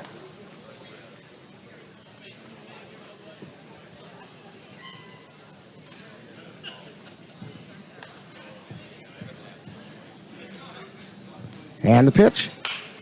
Pop up, foul territory. Garcia moves over and makes the catch.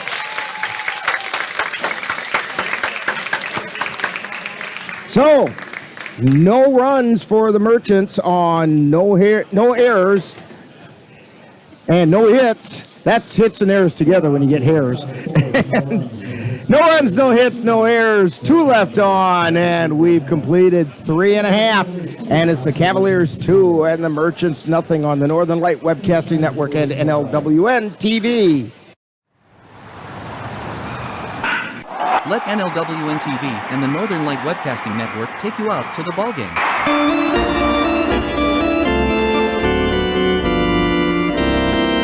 Our next broadcast will be on Wednesday, July 26th, when we will bring you the Cavaliers taking on the Beef River Bullfrogs from Spangbird Field in Strom, Wisconsin. Live coverage on the Northern Light Webcasting Network audio service and on NLWN-TV begins with the In the Dugout show at 6:35 p.m. That's live Eau Claire Cavalier baseball on Wednesday, July 26th on the Northern Light Webcasting Network and NLWN-TV. So we're going to go to the bottom of the 4th inning here at Carson Park. Rick Olson along with Ben Ryder. Cassie Johnson Nelson sitting there on the computer, and Dan Petchow on the camera and using his extra long arms to hang up the antenna when it falls down and all the other stuff that he does handy around here. Yep, just hang on to his belt loop, he says, as he's dangling out the window 30 feet above the ground. I just want to say props to Cassie and Dan. Absolutely. Due up for the Cavaliers, Jack Redwine, Cole Timon, and Campbell Kapanke. Redwine grounded to short his first time up.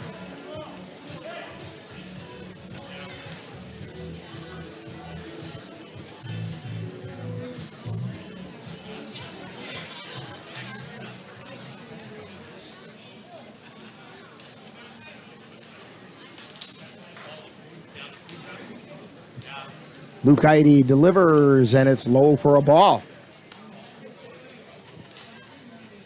Cavaliers so far 2 runs on 4 hits. Merchants no runs on 1 hit. Here's the pitch. Check swing low for a ball. 2-0 is the count. Great eye.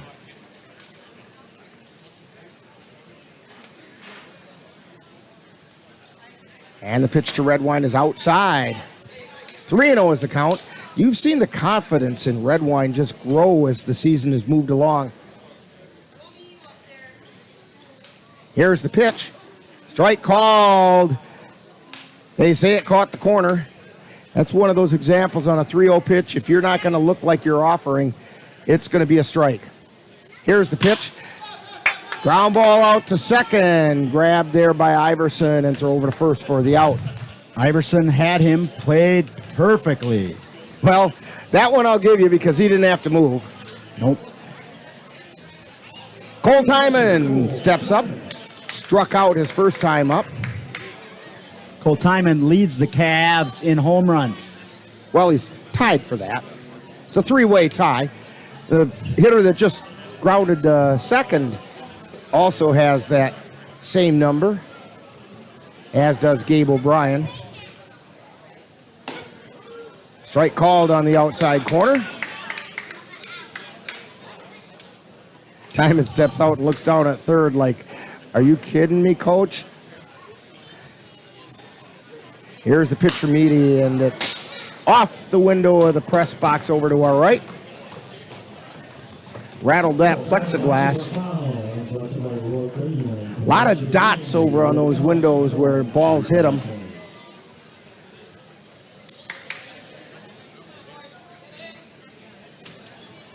And the pitch is outside for a ball. 1 ball, 2 strikes to Cole Timon with 1 out.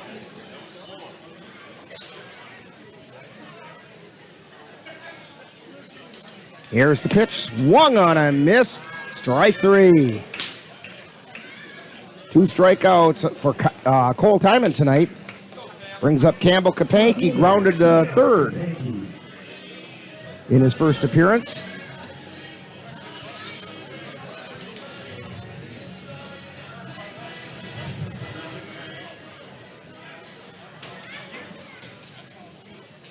Here's the pitch.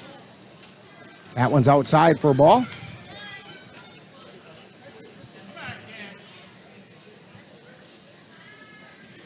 And the pitch. That's a strike on the inside edge. It's a great pitch right there. Campbell Kapanke hits one out to center field, and it gets caught out there by Tanner Marsh. So the Cavaliers go down in the 4th inning with no runs, no hits, no errors, nobody left on base. We played 4, and the score, Cavaliers 2 and the Osseo Merchants nothing on the Northern Light Webcasting Network and NLWN-TV. The roar of our engines, the pump of our heartbeats, the pedal to our metal.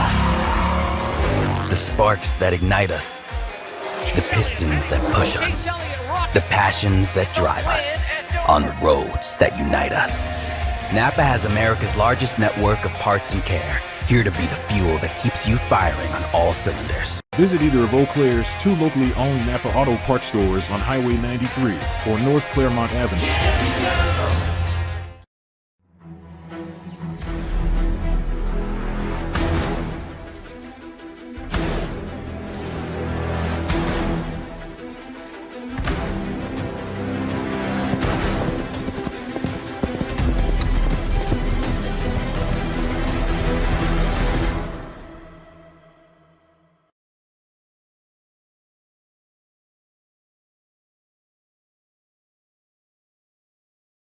These are prices $1 each, for $2, 16 for 5, and 48 for 10. Darn small tickets sold will be held on the top of the 16. Heading into the top of the 5th inning, Cavaliers on top 2-0. Lucas Costley coming out for his 5th inning of work.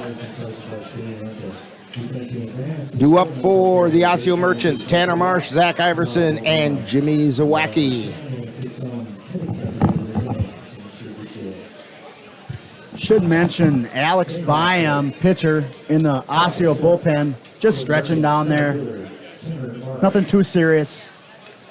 This is the last regular season game for the Merchants, so if Edie gets a little tired, I wouldn't be surprised to see Byam come in. And the first pitch is a called strike on the inside corner to Tanner Marsh. Flew out to center field his first time up.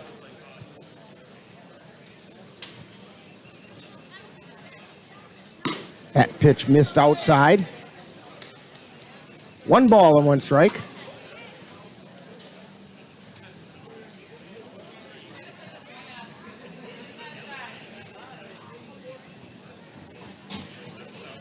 Costley looks in and now delivers. Check swing just high. Dan didn't necessarily agree with that one. I'm with you, Dan.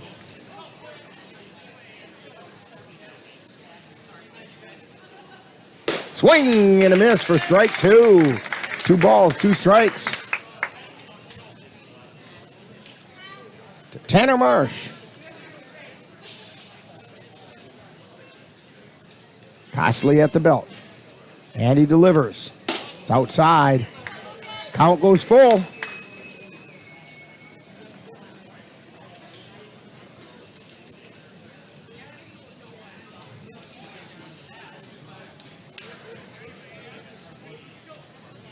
Costley winds and fires.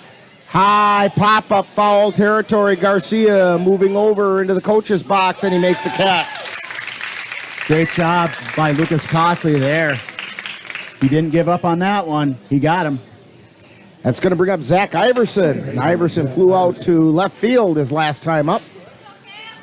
I'm going to go out on a limb And judging by the lack of activity in the Cavalier bullpen, I'm going to say they're going to let Costley go as long as they can. Absolutely they will.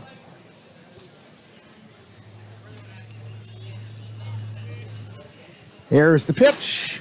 That just missed outside. Even the pitches that he's missing on are not missing by much. He's right around the strike zone. Disciplined hitters on the part of the Osseo Merchants. Foul ball down the third baseline. There's only 3 players on the Osseo Merchants starting lineup batting under 300, to Rick's point. And Zach Iverson is one of them.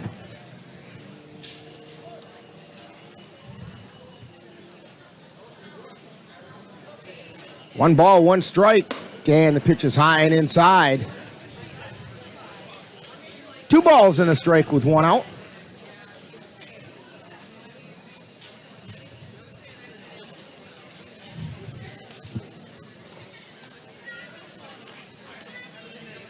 Here's the pitch, fouled back.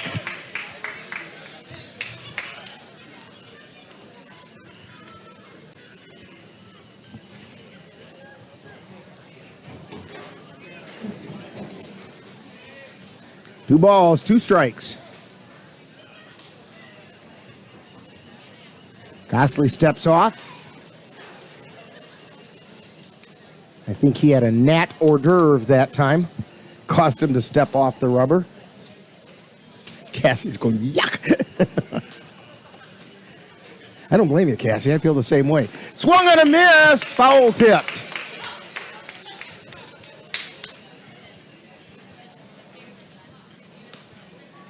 So the count holds at 2-2. To Zach Iverson.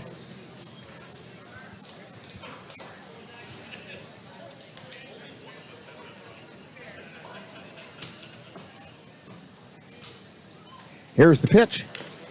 Foul tip again. Fouls it over Timon.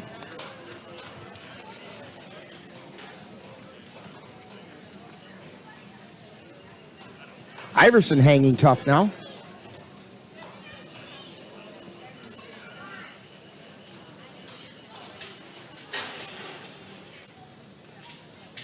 Here's the 2-2 pitch. Ground ball out to short, picked up by Boda, throwing over to first, and they got him. Great play by the shortstop there. Boda came in, charged it nicely, scooped and threw.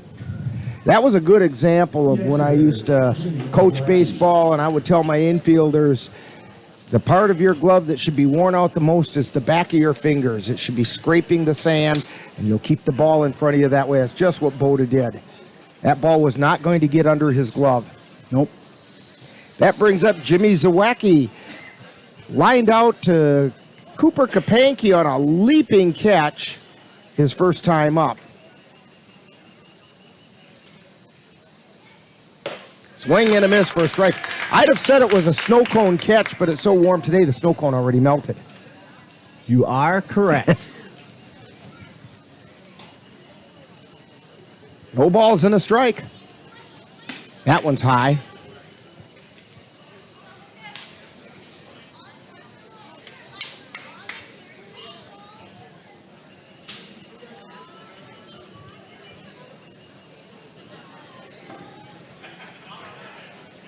Costley looking in for the sign.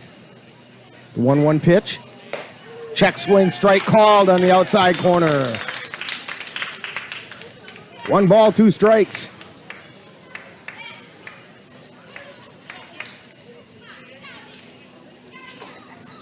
And the pitch, foul tipped. Count holds at 1-2.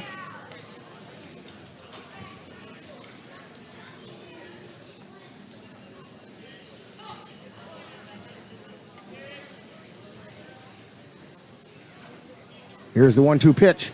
Check swing. A peel down to first. Tim Wilson, the base umpire, says no, he did not swing. 2 balls and 2 strikes.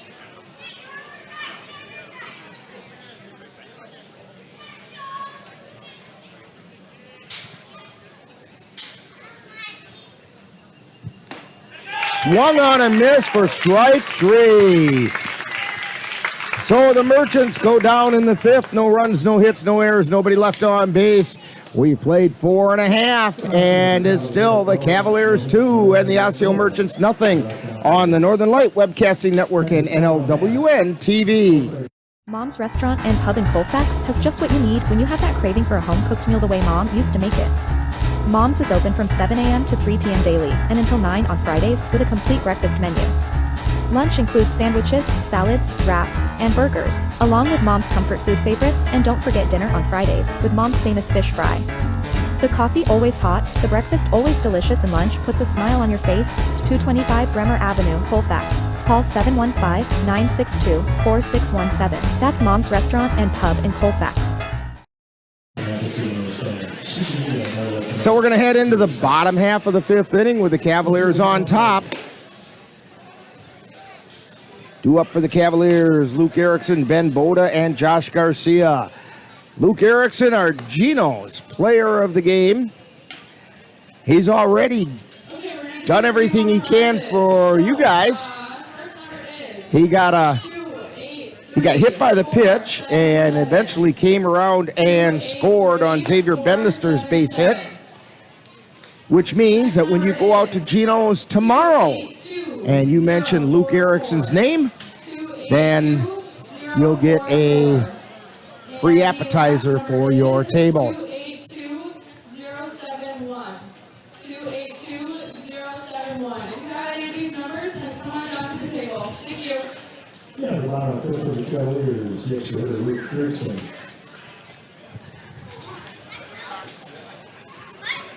Luke Eide also starting his 5th inning of work.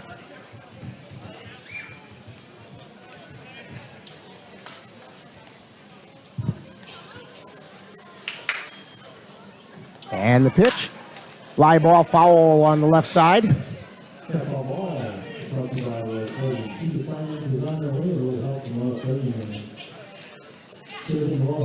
No balls and 1 strike. And the pitch. Chopper over to first. Eide over to first and just barely got his foot on the bag before Erickson did. So Erickson grounds to first, and then a toss over to the pitcher covering. Brings up Ben Boda. Boda struck out looking in his first appearance.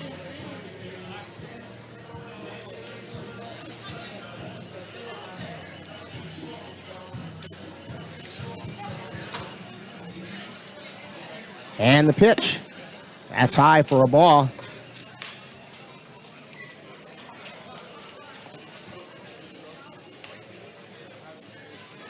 Here's the pitch. Soft looper caught out by second baseman Zach Iverson. I think that might have been a broken bat looper. That'll bring up Josh Garcia. Grounded into a fielder's choice his first time up. They did not get the out on the fielder's choice because Luke Erickson beat it to second base. And so Garcia eventually came around and scored. And he fouls that one foul down the third base line. There is some action going on in the Cavalier bullpen.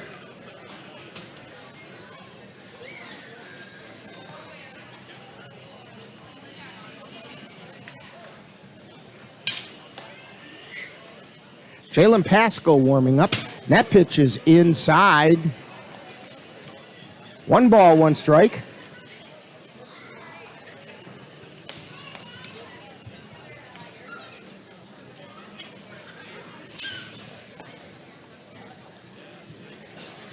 Connor O'Reilly is doing the catching duties down in the bullpen. It's kind of nice to see him back.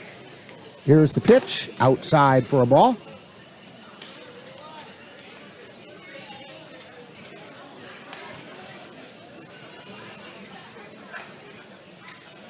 Two balls and 1 strike. High chopper fielded by Eide. Throw over to first, and they got him. So the Cavaliers go down fairly quietly in the 5th. No runs, no hits, no errors, and nobody left on base. We're going to go to the 6th inning with the Cavaliers leading 2-0 on the Northern Light Webcasting Network and NLWN-TV. The Eau Claire Cavaliers would like to take veterans out to the ball game. That's right. As a thank you for your service, any veteran of the United States military can receive a lifetime pass for free admission to all Cavalier home games. Just come to Carson Park with your veteran identification, and the Cavaliers will issue you a free lifetime pass to all Cavalier home games. That's just the Cavaliers' way of saying thank you for your service. Jason, let's go see your room.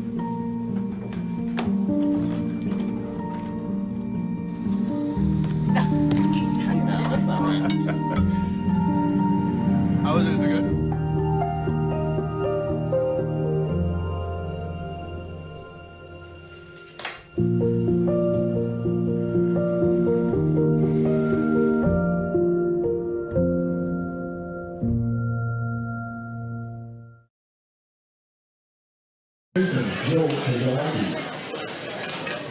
Top of the inning, top of the 6th inning.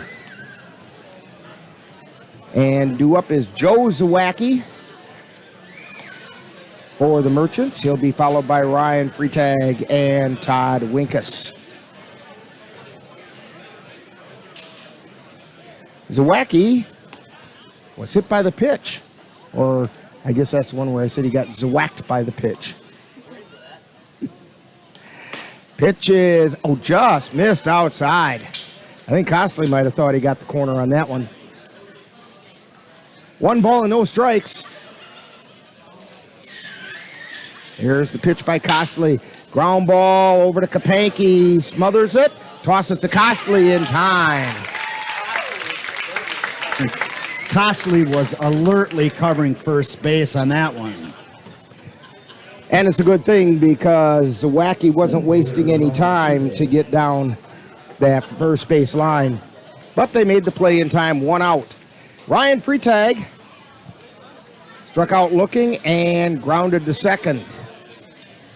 I believe he's the leader in home runs for the Merchants with 8.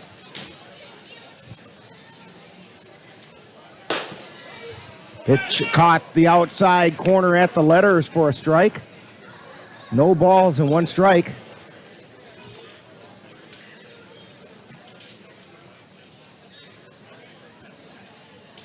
Costley delivers. That one's low for a ball. Freitag, kind of an old school ball player, wears the high socks, the knickers look. I should mention, Freitag is also the leader in runs and base on balls. And a high pop-up. Garcia moves underneath and makes the catch. You like to see that. Todd Winkus comes to the plate. He's 0 for 1. Flew out to right field and drew a walk his last time up.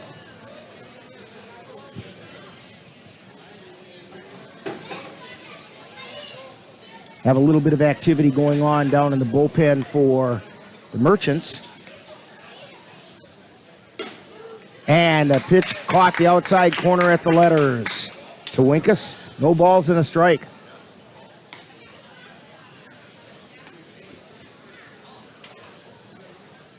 Here's the pitch. That was inside for a ball.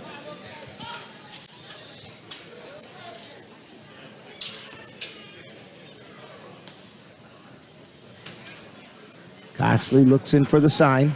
Winds and fires. Just low for a ball.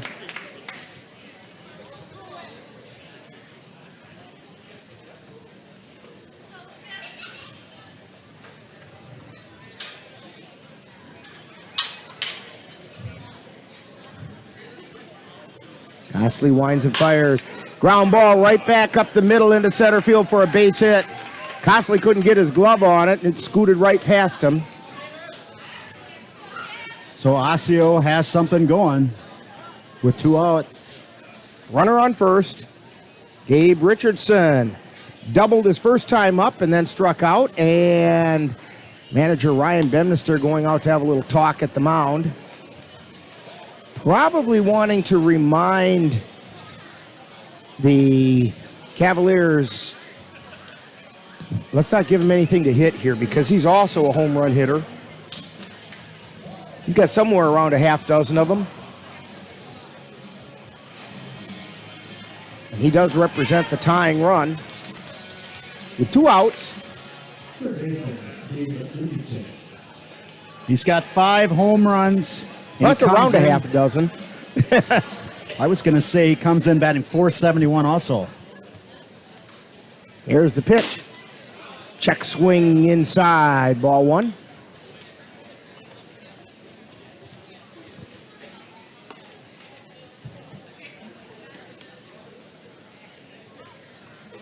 Costley delivers. High pop foul. Kapanke roaming over. Makes the catch for the 3rd out. Great job by the Cavs there. So, for the Merchants, no runs on 1 hit, no errors, 1 left. We have played 5.5, and it's the Cavaliers 2, the Osseo Merchants nothing on the Northern Light Webcasting Network and NLWN-TV. Ready for a better way to bank? Switch to Royal Credit Union. Royal Credit Union is a financial co-op, not a corporation, so we return earnings to our members. That means you get low or no fees for account services and better rates on deposits and loans. You'll also have all the digital tools you need at your fingertips, so managing your account is easy. Royal is ready to help you discover the credit union difference. Switch to Royal Credit Union today at rcu.org/difference. Insured by NCUA.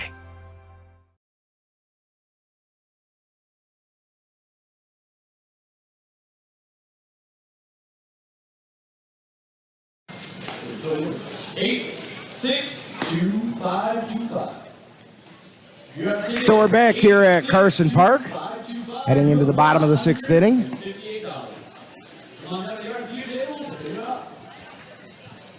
Luke Eide starting his 6th inning of work. Merchants have no runs on 2 hits, no errors. Cavaliers have 2 runs on 4 hits, no errors. And this is what we would call a pitcher's duel.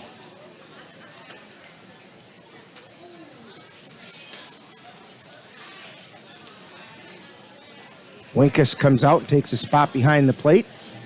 He was out on first base when the side was retired, so it took him a little while to get the gear on. I got to mention 2 things. Coach Bemnister talked to key people in between innings there. The catcher, Cole Timon, and the bullpen catcher. Actually, 3 people. The guy warming up in the bullpen along with the bullpen catcher. And the guy warming up in the bullpen was Jalen Pascal. So do it for the Cavaliers. Top of the order, Caden Erickson, Xavier Bemnister, and Gabe O'Brien. Caden Erickson is 1 for 2. Flew out to left and then singled to left. Check swing inside for a ball.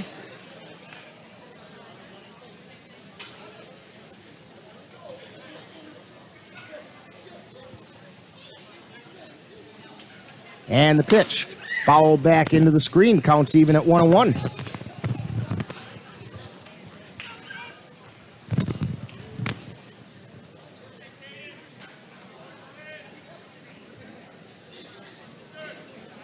And the pitch. That's inside. 2 balls and a strike.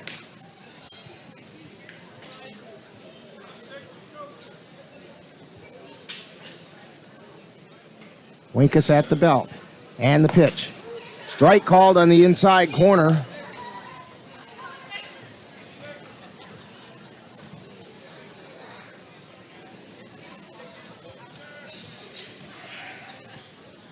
And a swing and a miss. And Erickson is retired. It's going to bring up Xavier Bemnister. He's 2 for 2 today. Single to center field, and then an RBI single to left. Bemnister seeing the ball very well tonight.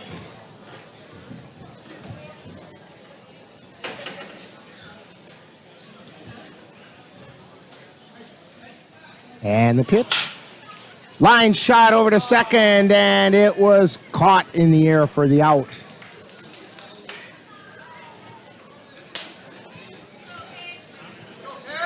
And it was caught by Zach Iverson. Gabe O'Brien, 1 for 2. Got a base hit over towards first base, inside or infield hit, but he also picked up an RBI on it. Then struck out his first time up. And the first pitch was a called strike. Strike called on the outside corner.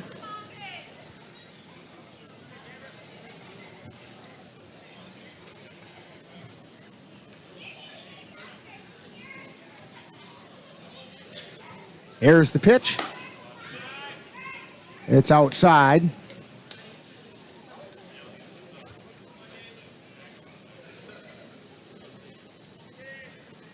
And the pitch.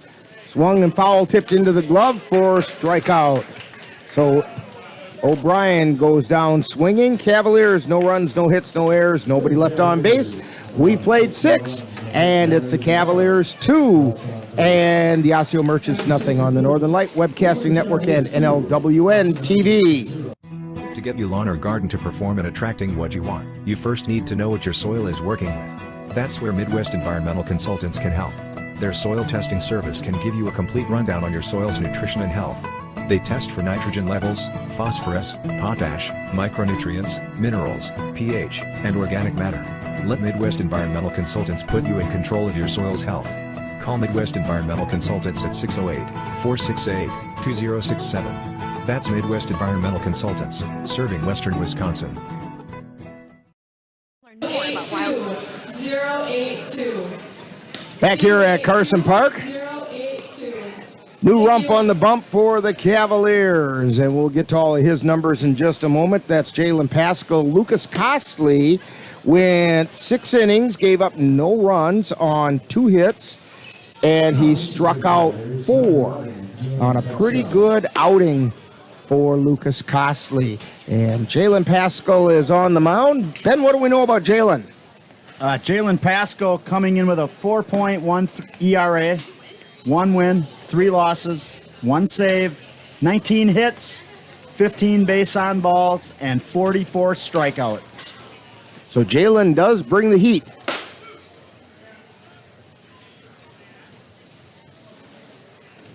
As we head into the 7th inning,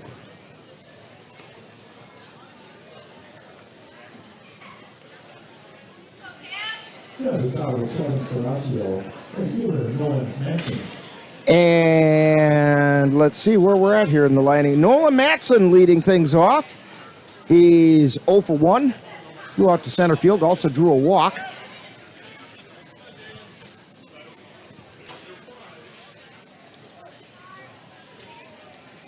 Here's the wind and the pitch. And that's a strike called on the inside corner. Should mention quickly, Nolan, last time the Cavs and the Osseo met, had 2 hits in the game. Swing and foul back.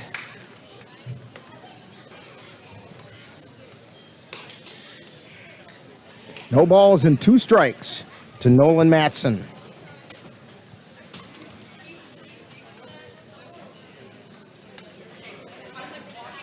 Here's the wind and the pitch. Check swing, and it must have been low because it was right down the middle of the plate. 1 ball, 2 strikes.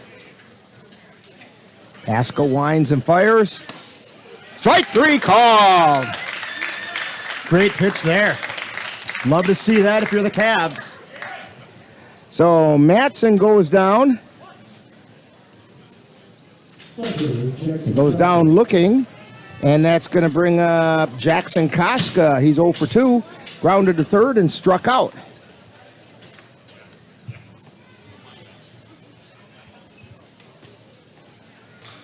Pascal winds and fires. Strike called on the outside third of the plate. I like the location on that pitch. Right at the knees. He winds in the 0-1 pitch. That just missed. Must have been a little low. 1 ball, 1 strike.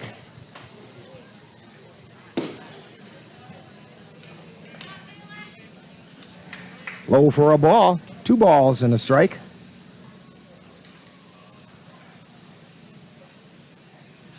There's the 2-1 pitch. Swing and a miss. 2 balls and 2 strikes. One of the things you were talking about earlier, Ben, was the pace that Lucas Costley would at.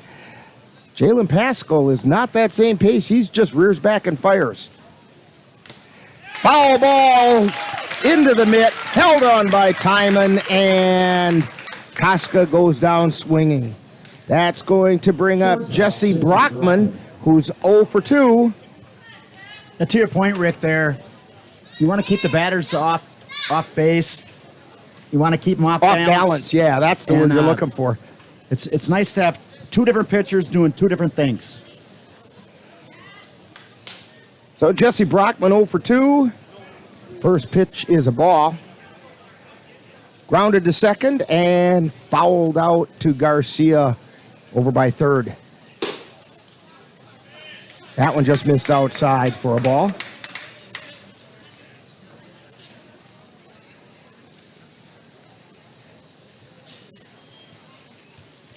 Pascal winds in the 2-0 pitch. Strike called on the inside corner.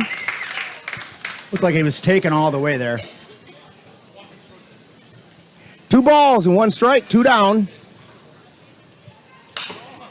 And it's fouled back into the net. 2-2.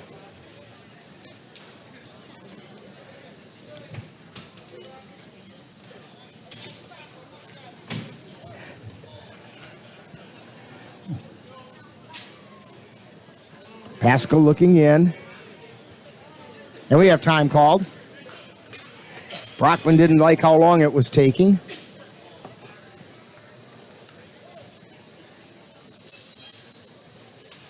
Here's the 2-2 pitch. That's outside. 3 balls, 2 strikes, 2 down. Jalen Pascal into the wind and the pitch. That just missed inside, and Brockman gets a free pass. Runner on first, Tanner Marsh comes up. He flew out to center field and fouled over to Garcia. Garcia's almost made a living on those foul balls over by third base today.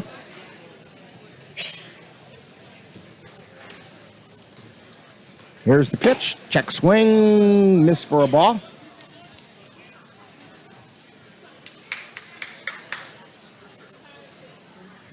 Pascal looks over at first. And he went on that one. 1 ball, 1 strike. Pascal brought the fastball that time. 1 ball, 1 strike. And that one got him dead ball as Tanner Marsh got hit by the pitch right down by the ankle. 2 runners on now. Tying runs over at first. That's going to bring up Zach Iverson. He's 0 for 2. Flew out to left and grounded to short.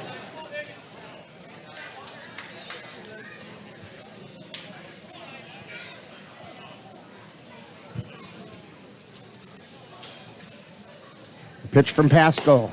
Strike called on the outside corner.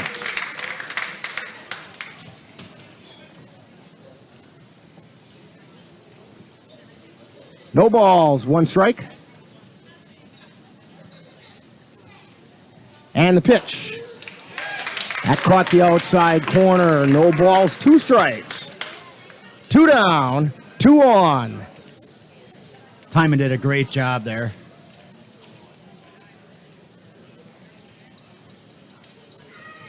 And the 0-2 pitch. Check swing had a notion, but it was outside. Zach Iverson at the plate.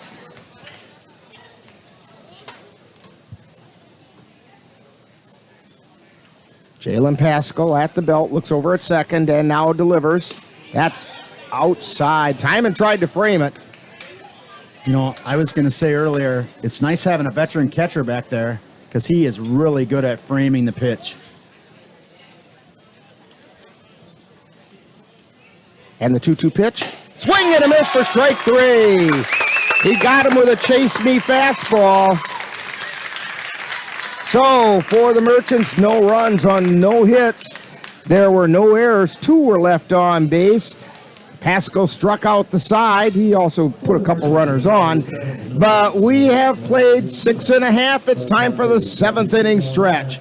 And the score, Cavaliers 2 and the Osseo Merchants nothing on the Northern Light Webcasting Network and NLWN-TV.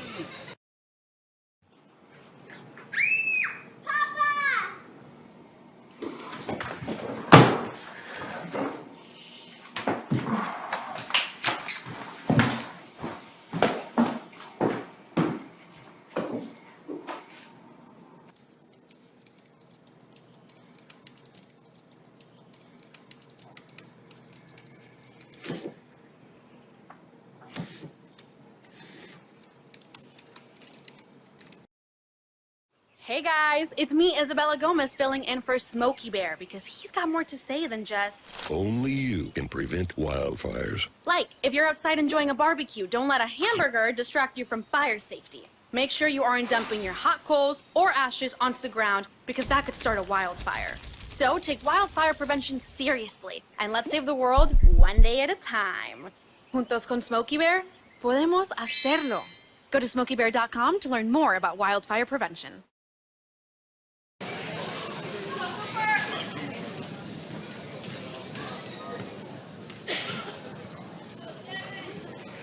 So we head to the bottom of the 7th inning. Cavaliers on top, 2-0. Cooper Kapanke steps to the plate.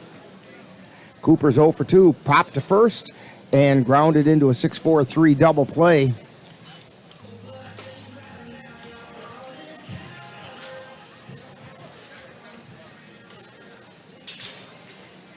There's the pitch. It's outside for a ball. 1 ball and no strikes to Cooper Kapanke. Check swing, looper out into right field, falls in for a base hit, and Kapanke is on with a single. He took that pitch exactly where it was pitched and just put it to right field. Great job of hitting. Just go with the ball and poke it the opposite way, and that's all he did. That's going to bring up Jack Redwine, and Redwine is 0 for 2. And we're going to have a conference at the mound, and we're going to have a pitching change. And so we'll get that all figured up right after this timeout on the Northern Light Webcasting Network and NLWN-TV. Hey, can you chop the pineapple? Chop the pineapple. Nope, I'm high. How about I wash off the grapes? Yes. Okay. You're already making good decisions when you're high. I want tacos. Will you drive? I'm a little toasty.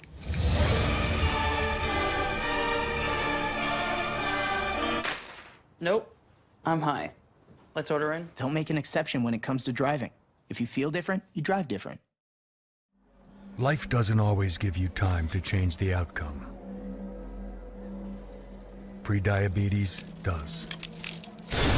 1 in 3 adults has prediabetes, but with early diagnosis, prediabetes can be reversed. And you can change the outcome. Take the 1-minute prediabetes risk test today. Go to doihaveprediabetes.org. Back here at Carson Park.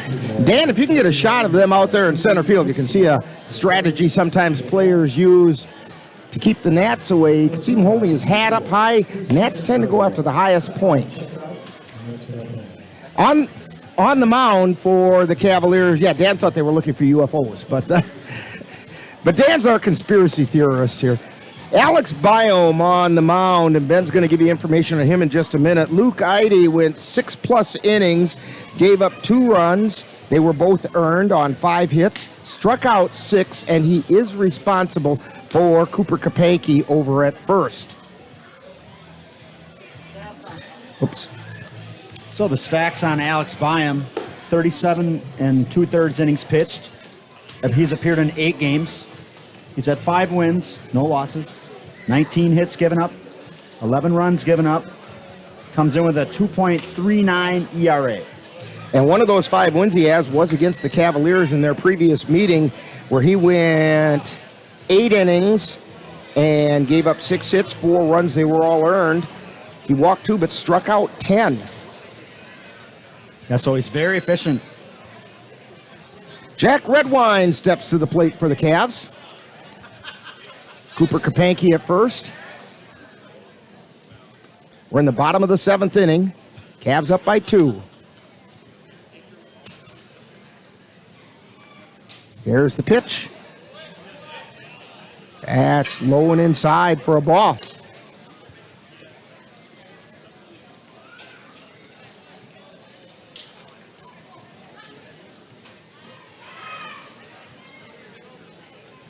Byam looks over at first.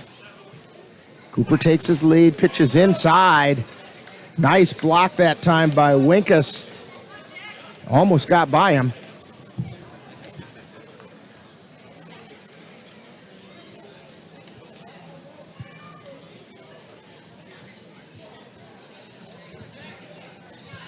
We have a little bit of activity going on in the Cavalier bullpen. And the pitch is high for a called strike. Redwine didn't like that one. He thought it was high. Jackson Vance warming up for the Cavaliers. Also somebody down in the Osseo bullpen, but he's got a warm-up on, so we can't tell who that is. A mystery player.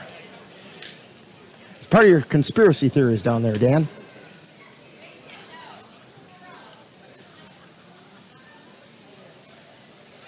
Byam at the belt.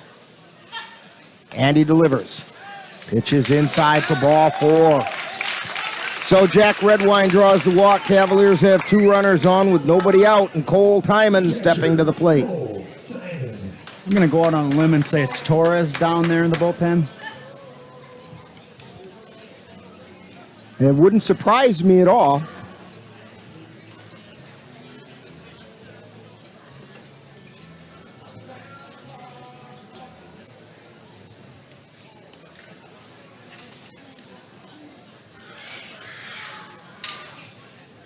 Byam checks out at second.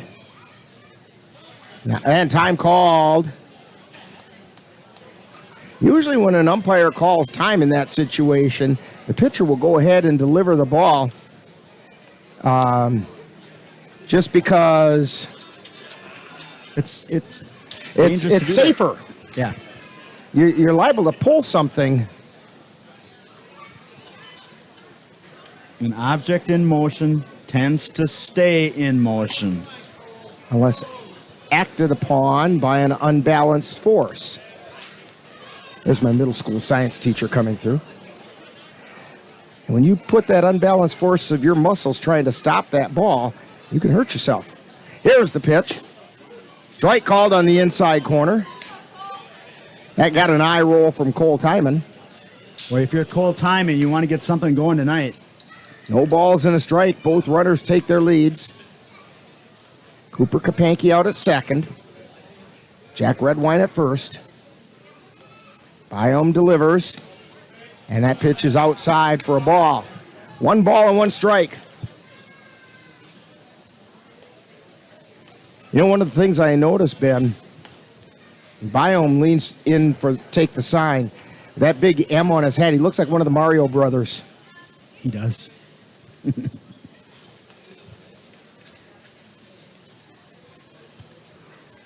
Here's the pitch. Line shot out in the left field for a base hit. Cooper Kapanke is being held up at third, and the bases are loaded with nobody out. And you've got to respect Koska's arm out there. We've seen it. It's dangerous. Wise choice there. So Campbell Kapanke is going to come to the mound. We have a courtesy runner coming in. And that courtesy runner is Jake Fisher. I mean, these teams know each other well, and we know who has good arm and who doesn't. Jake Fisher, that's an important job of courtesy running because he had to make an appearance in one of these last 3 games to be eligible for CRBL and WBA action, and that just took care of it.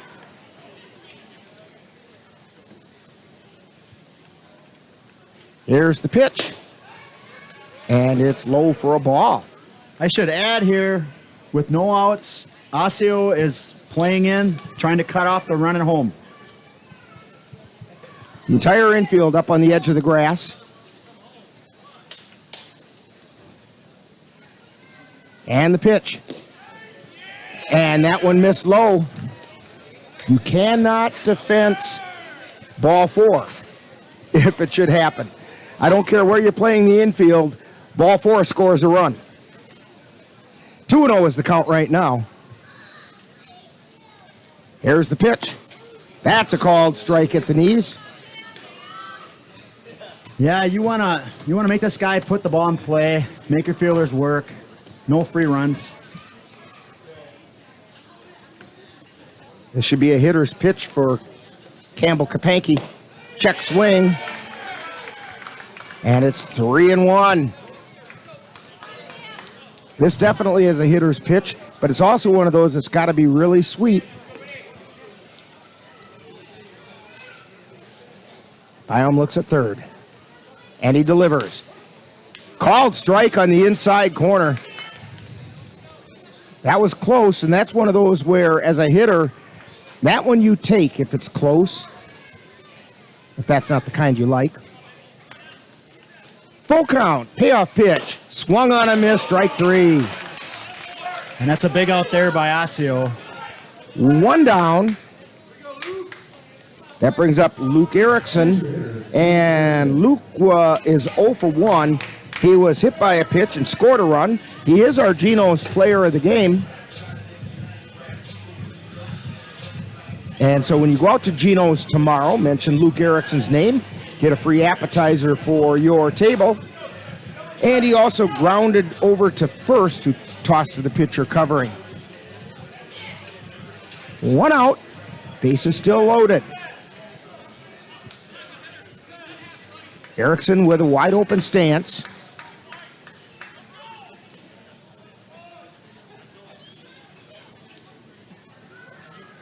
And the pitch. That's high for a ball. We should mention the first baseman and the third baseman are playing in. Shortstop and second baseman are playing at double play depth. Yeah, this is what we would call corners up.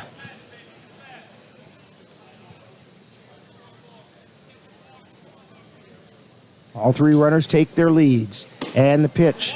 It's low for a ball. 2-0 is the count. Alex Byom with that look on his face like, come on, man. Some of those have got to be strikes.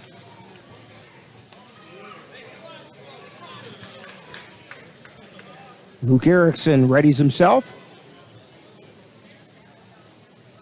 Byom at the belt. And he delivers.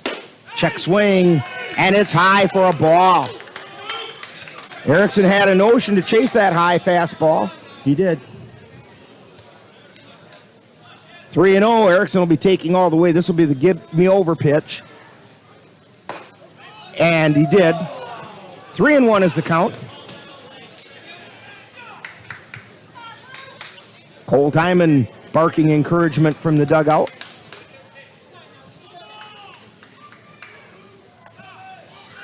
Here's the pitch. Fly ball foul out of play. And the count goes full.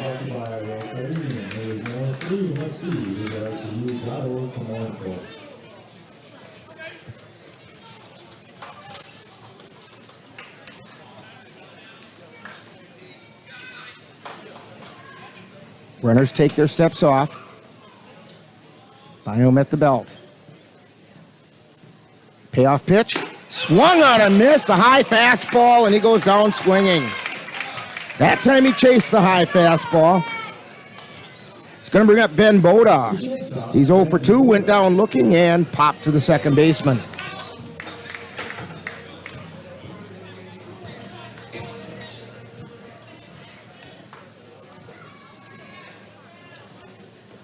Bases are loaded. 2 down now. And it's a strike called on the outside corner.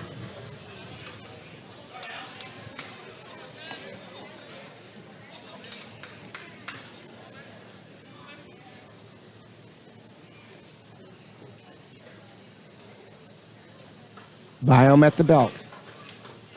The 0-1 pitch. Inside for a ball. This Osseo catcher is doing a great job. He ain't letting getting by him. Nope, he's kept things in front of him. Pretty critical time to do that, too. Because Cooper's just waiting for the chance. 1 ball, 1 strike to Ben Boda. Here's the pitch. Strike called on the outside corner.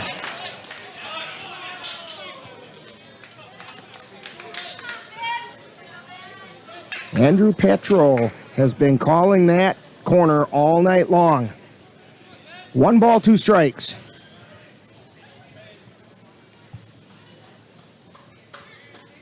Here's the pitch. Fly ball, foul out of play on the right side.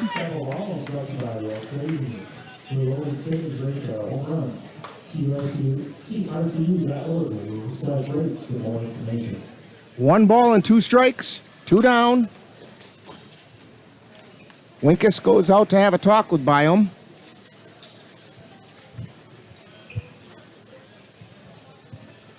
I'm going to say a little encouragement there, a little strategy there.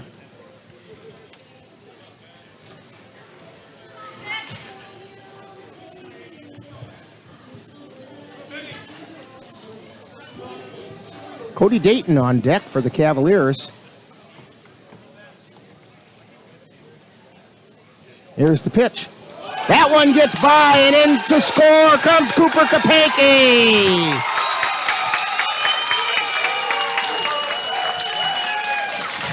So Kapanke scores on the wild pitch. And finally, the Cavaliers have something to cheer about. It's been a while. And the Cavs go up on top 3-0. Count is 2 balls, 2 strikes to Ben Boda. Now we have runners at second and third. 2 pitchers warming up now for the Cavaliers.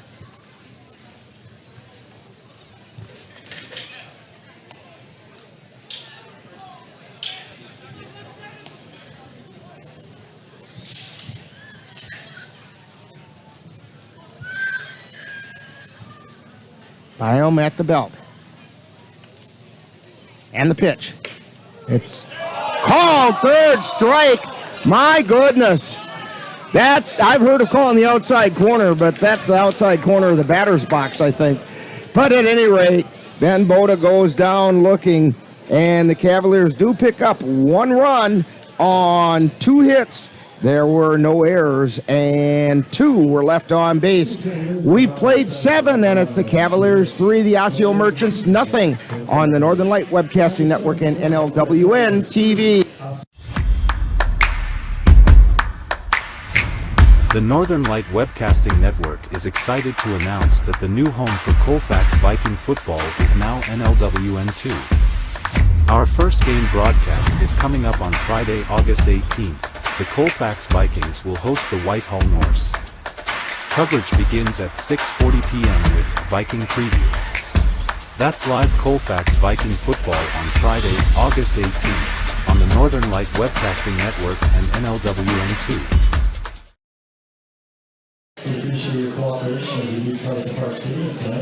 Back here at Carson Park, Cavaliers have opened up their lead a little bit.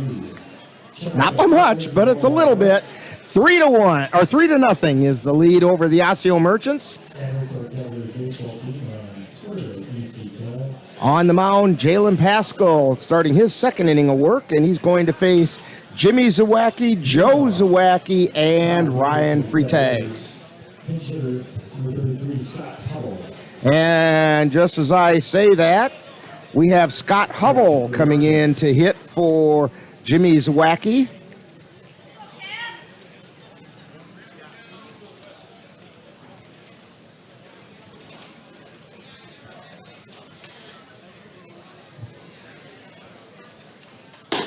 And the pitch is a called strike at the letters.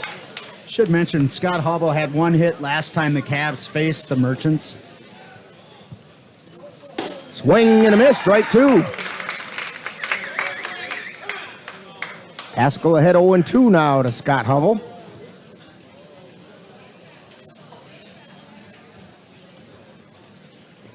Here's the wind and the pitch. Strike three called on the outside corner. Great location. That's strikeout number 4 for Jalen Pascal in an inning and a third. So guess what? Every out they've made has been a strikeout. Joe Zwacky. Swung on a miss. Strike one. He's just blowing it by him. Zwacky's 0 for 1. Foul ball out of play. It's 0-2. His last time up, he grounded to Kapanke over at first, who flipped it over to Costley, who made the out. The 0-2 pitch. Fly ball out into right field. Nice to see Gabe O'Brien get something to do out there. I think he was starting to fall asleep, but not now. 2 down. And Ryan Freitag comes to the plate.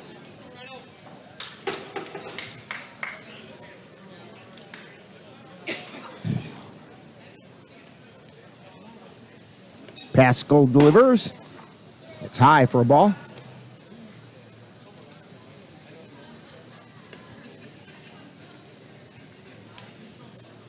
Here's the pitch. Line shot out into right field. That's a base hit. And the Cavs have turned over their lineup. They got their number 2 up now.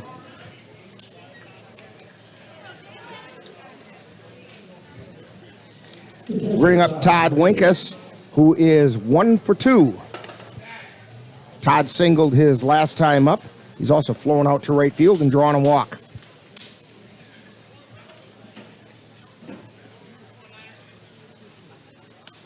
Here's the pitch. Strike called. That was at the letters. No balls and 1 strike. 2 down, runner on first. And the pitch. Fouled at the plate, off of Cole Timon's mask, and it's going to take him a moment to make sure that the birds he's seeing are just the osprey flying around and nothing else.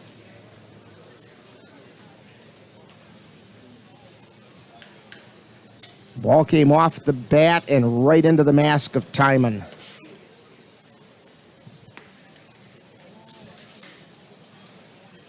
Cole Timon is calling a very good game tonight. And Timon says, I'm okay, I'm ready to go. Andrew Milner is getting some action in the Cavalier bullpen.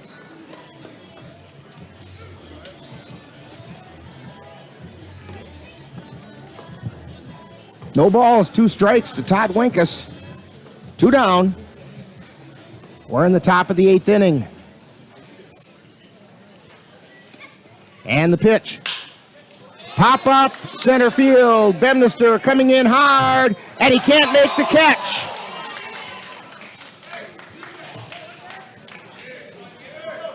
He laid out for it.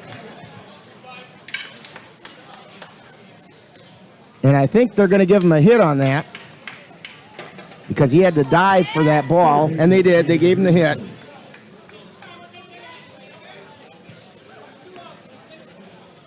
Gabe Richardson steps to the plate now with 2 runners on, 2 down.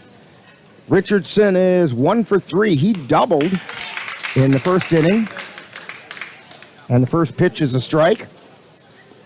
He also struck out and fouled first.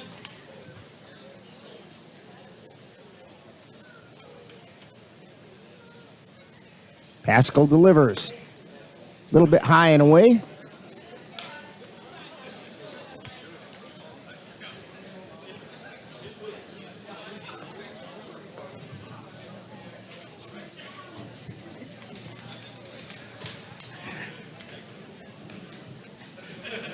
And the veteran catcher, Cole Timon, smartly goes out there to talk to his pitcher.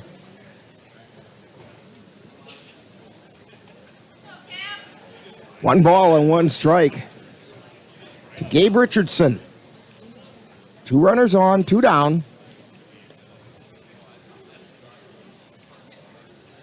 Here's the pitch. That one missed inside, 2-1.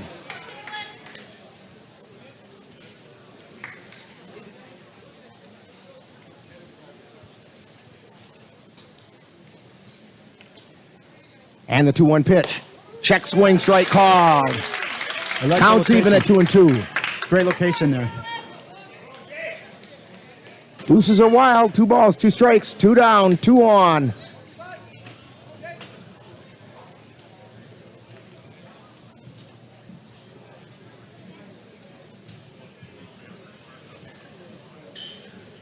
Haskell steps off. His time was called. Now everybody's back where they belong.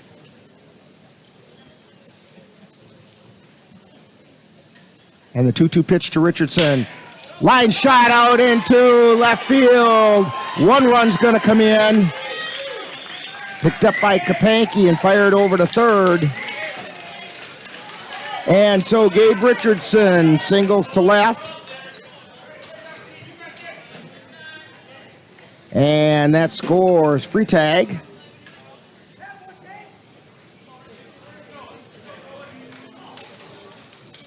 Osseo gets on the board.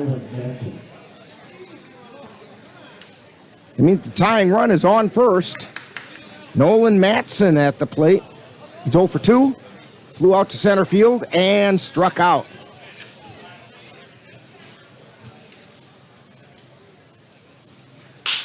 Ground ball to Pasco. Turns to first and makes the put out.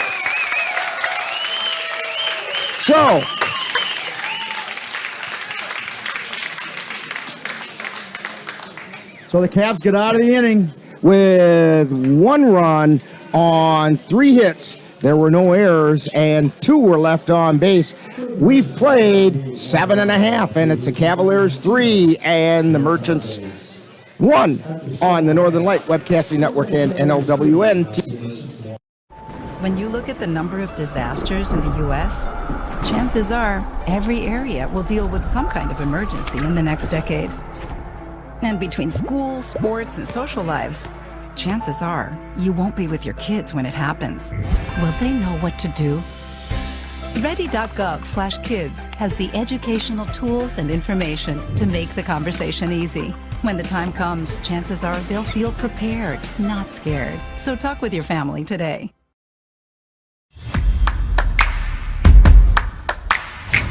The Northern Light Webcasting Network is excited to announce that the new home for Colfax Viking football is now NLWN-TV.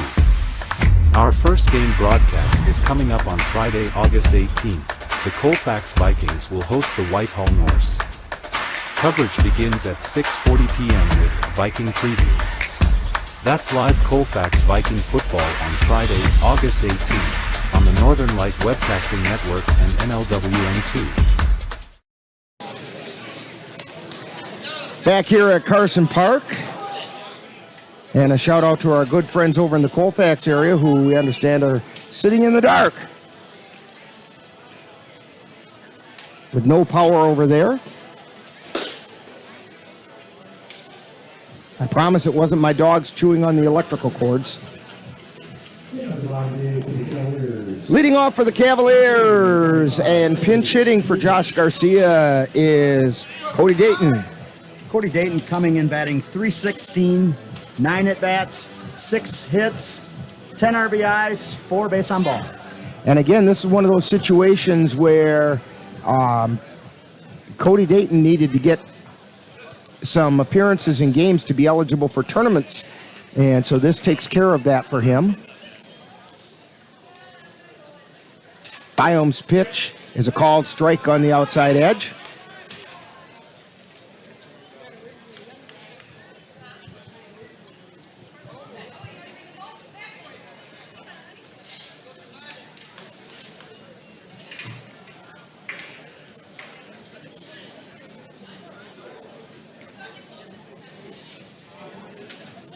Here's the pitch.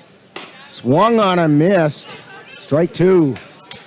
He chased the high fastball that time.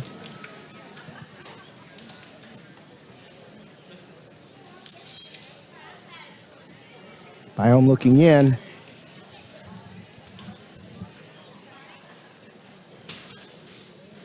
And the pitch. Swing and a miss, strike 3. Byom is known as a strikeout pitcher, and he struck out the last 4 Cavaliers that he's faced. It's going to bring up Caden Erickson. Erickson is 1 for 3 tonight. He singled out into left field.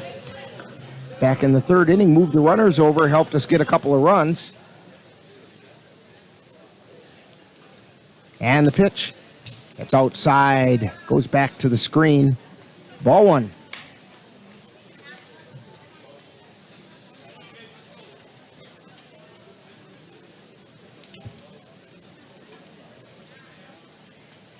Here's the wind in the pitch. That one's in the dirt. Ball 2.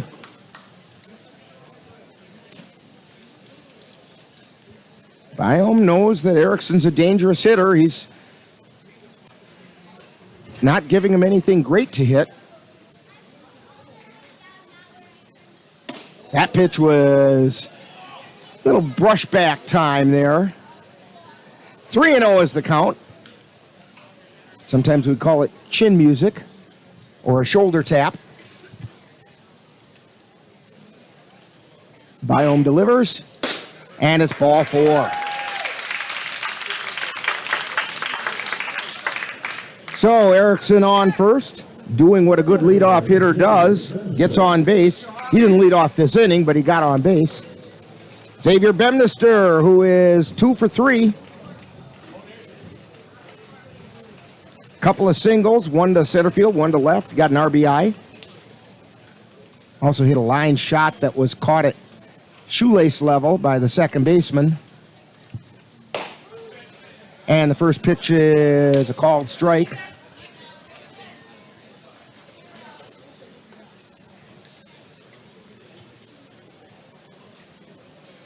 Erickson takes his lead at first. Byom delivers. It's outside for a ball. Winkus has to work a little harder for Byom than he did for Eide.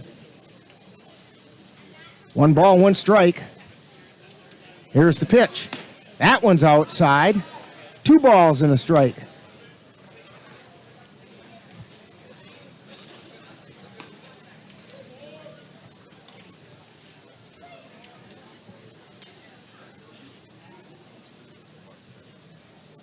And the pitch. That's low. 3 balls and 1 strike. Hitter's pitch now for Xavier Bemnister. Gabe O'Brien at first.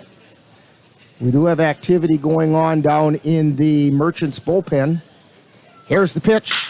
Line shot out into center field for a base hit. A 3-hit day for Xavier Bemnister. Xavier Bemnister is seeing the ball very well today.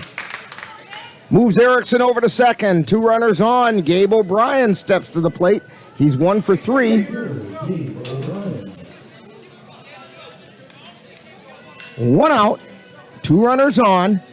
Cavs would like to get a little insurance run here. Something about that 4-run lead that would be really nice.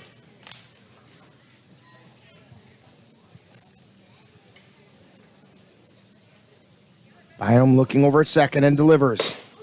And it's a strike called.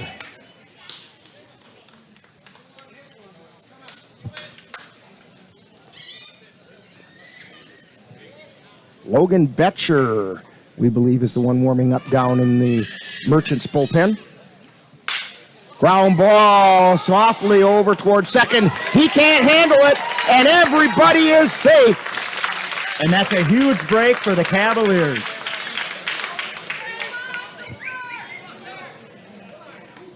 So Gabe O'Brien gets on an error by the second baseman. And the bases are loaded with 1 out, and we're getting a call to the mound. We'll see if they make a pitching change or if this is just a defensive discussion.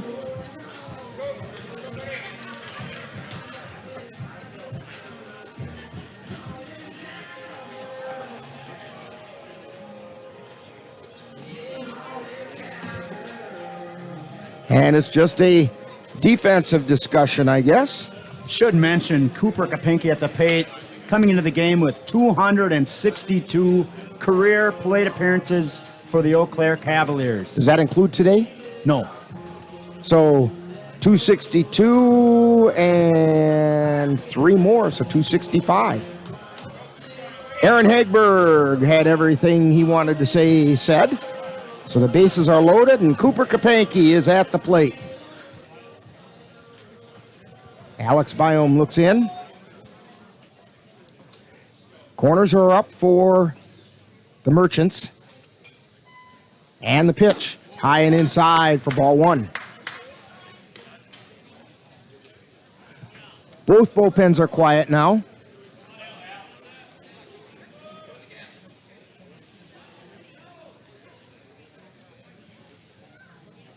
Biome delivers. Foul back. Off the front of the press box, off the window, and then sitting down on the ledge, and it rolls around the corner. Dan always wants to know where those go. He's like one of those little kids down there going after the balls. That's never left him.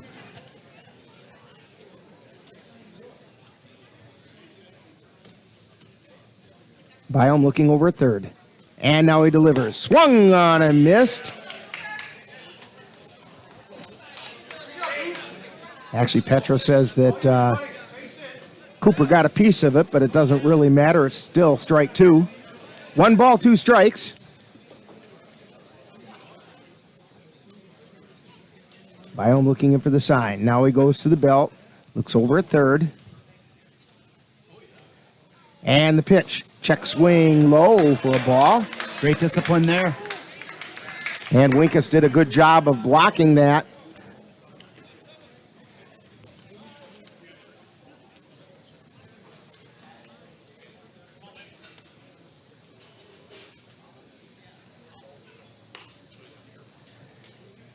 Biome wants a new ball, and he got it. 2 balls and 2 strikes. With 1 out, bases loaded.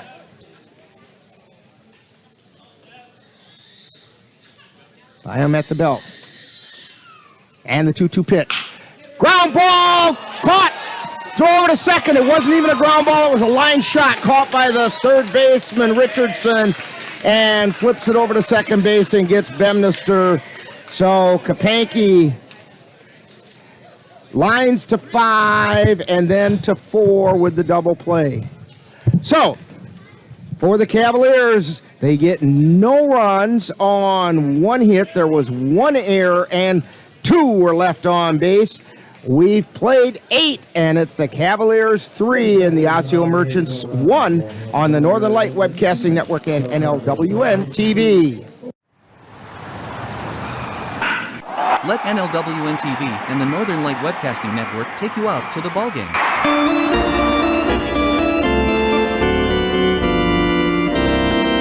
Our next broadcast will be on Wednesday, July 26th, when we will bring you the Cavaliers taking on the Beef River Bullfrogs from Spangberg Field in Strom, Wisconsin. Live coverage on the Northern Light Webcasting Network audio service and on NLWN-TV begins with the In the Dugout show at 6:35 p.m. That's live Eau Claire Cavalier baseball on Wednesday, July 26th on the Northern Light Webcasting Network and NLWN-TV. So we go to the 9th. Josh Garcia re-enters the game for the Cavaliers at third base. Everybody's still where they started playing, except for Jalen Pascal, who's in there for Lucas Costley, trying to pick up a 3-inning save.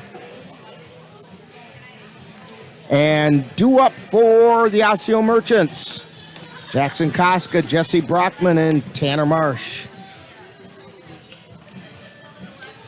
I'm going to go out on a limb. I'm going to say we're going to see how this pitcher does, and based on how he does, we have some insurance down in the bullpen, should we need it. My guess is we're going to see a pretty good diet of fastballs from Jalen Pascal.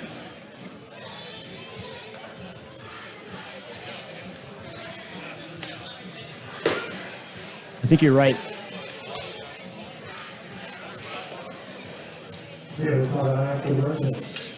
There is activity, as Ben said, down in the Cavalier bullpen. Tyson Woodcock warming up down there.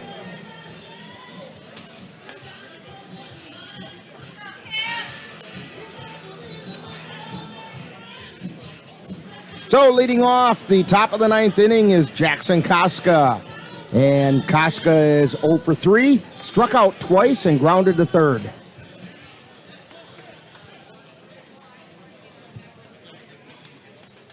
Swing and a miss, strike one, and if that's a hit of what we're going to get, holy cow, he just threw that one right past Koska.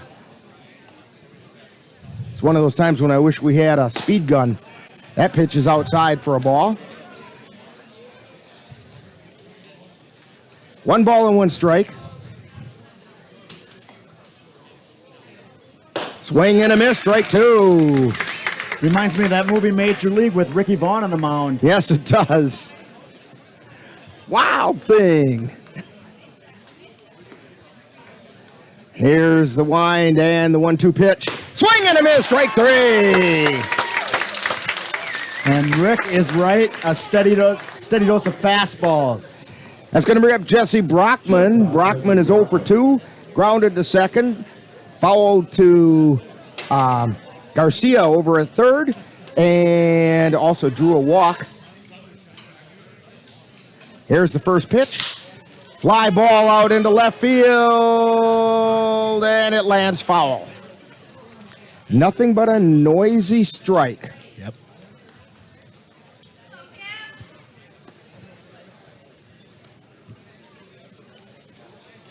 No balls and 1 strike.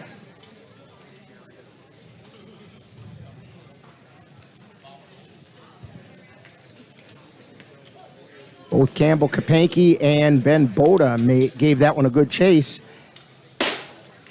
Pitch is just a bit high. 1 ball, 1 strike. Here's the wind and the 1-1 pitch. Line shot, fielded by Boda at short. Long throw to Kapanke, and he did not get the tag. It pulled Kapanke off the bag. And they're going to give him the hit. That would have taken a perfect throw. It was still a pretty good play by Boda. So that'll bring the tying run to the plate. Tanner Marsh. Marsh is 0 for 2. Flew out to center field. Fouled out to Garcia over at third. He was also hit by the pitch. Pitch is high and away for a ball. 1 out. This would be a nice time for a 4-6-3 double play, don't you think, Ben? I'm with you all the way. Here's the pitch. High and away, ball 2.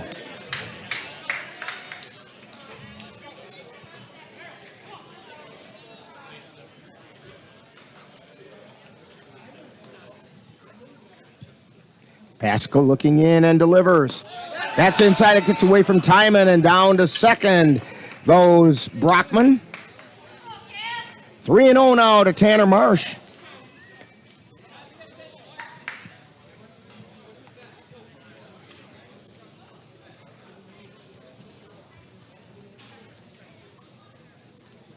With 1 out.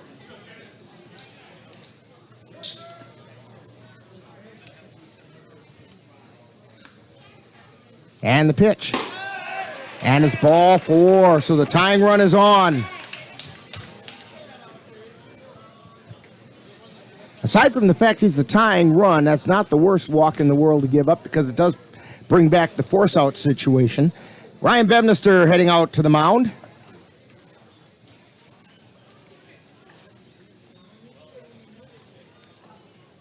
And let's see if this is just a defensive discussion. He's got Tyson Woodcock having been warmed up down in the bullpen.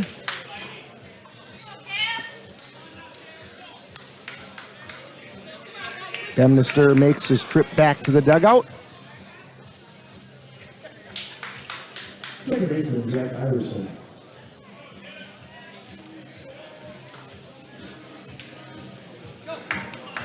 Pascal directing a little bit of traffic in the infield. And stepping up to the plate is Zach Iverson. 0 for 3. 2 runners on. And that just missed inside.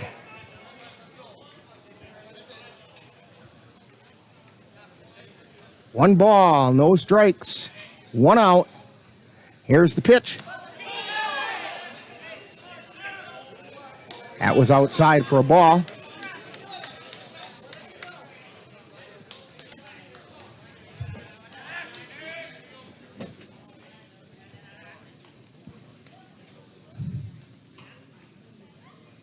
And the pitch. There's a strike called. Actually, Pascal came back with the get me over pitch on a 2-0 count instead of a 3-0. 2 balls and 1 strike now. Here's the pitch. Strike called on the outside corner.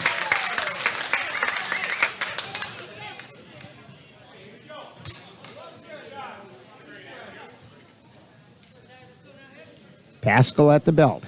Glances over at second, and the pitch. High fly ball out into right field. O'Brien comes in and makes the catch, and the runners cannot advance. Great job by the Cavs there.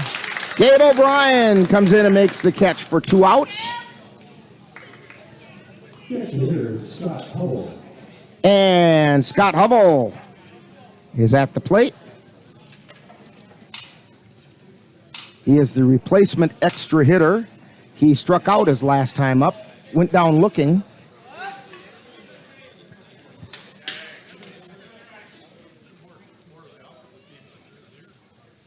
Pascal delivers. Swing and a miss, strike 1. He blew that one by him.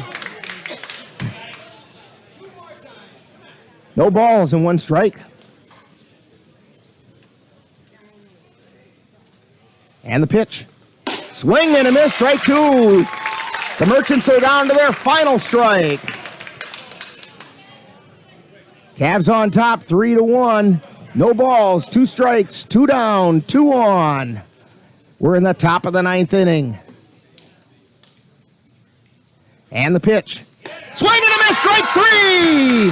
Cavs win, Cavs win, Cavs win. So for the Merchants, they pick up no runs on 1 hit. There were no errors. 2 were left on base. Final score, the Eau Claire Cavaliers 3 and the Osseo Merchants 1. Winning pitcher tonight is going to be Lucas Costley, and the losing pitcher would be Luke Eide. And we'll have more on this one when we get back to talking baseball on the Northern Light Webcasting Network and NLWN-TV. If I could be you, and you could be me for just 1 hour. If we could find a way to get inside each other's minds. Walk a mile in my shoes. Walk a mile in my shoes. Well, before you abuse, criticize, and accuse. Walk a mile in my shoes. You've been watching NLWN-TV's presentation of Eau Claire Cavalier Baseball live on the Northern Light Webcasting Network. Stay tuned. Coming up next is Talkin' Baseball, with a look back at today's game.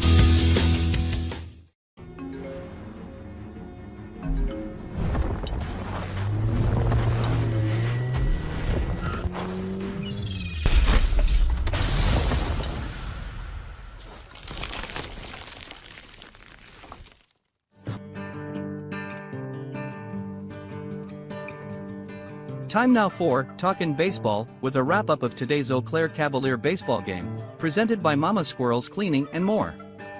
And now, back out to the ballpark. Back here at Carson Park, Rick Olson with you, along with Ben Ryder, Cassie Johnson Nelson on the computer, Dan Petchow doing the great camera work on tonight's game as usual, and it's even better when the Cavaliers come out on top of the Osseo Merchants. Holy cow. That will mean that in the upcoming CRBL playoffs, the Cavaliers have beaten the top 2 seeded teams. They beat the Tilden Tigers. They swept them at the beginning of the season, and tonight they knocked off the Osseo Merchants. The Tilden Tigers are going to be the number 1 seed I believe, and the Osseo Merchants will be the number 2 seed. So, pretty good chance the Cavaliers are going to be facing the Merchants again on, I think it's August 2nd in Wild Card Wednesday down in Osseo.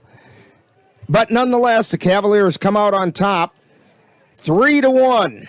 The winning pitcher, as we said, was Lucas Costley. He went 6 innings and gave up no runs on, 6 runs.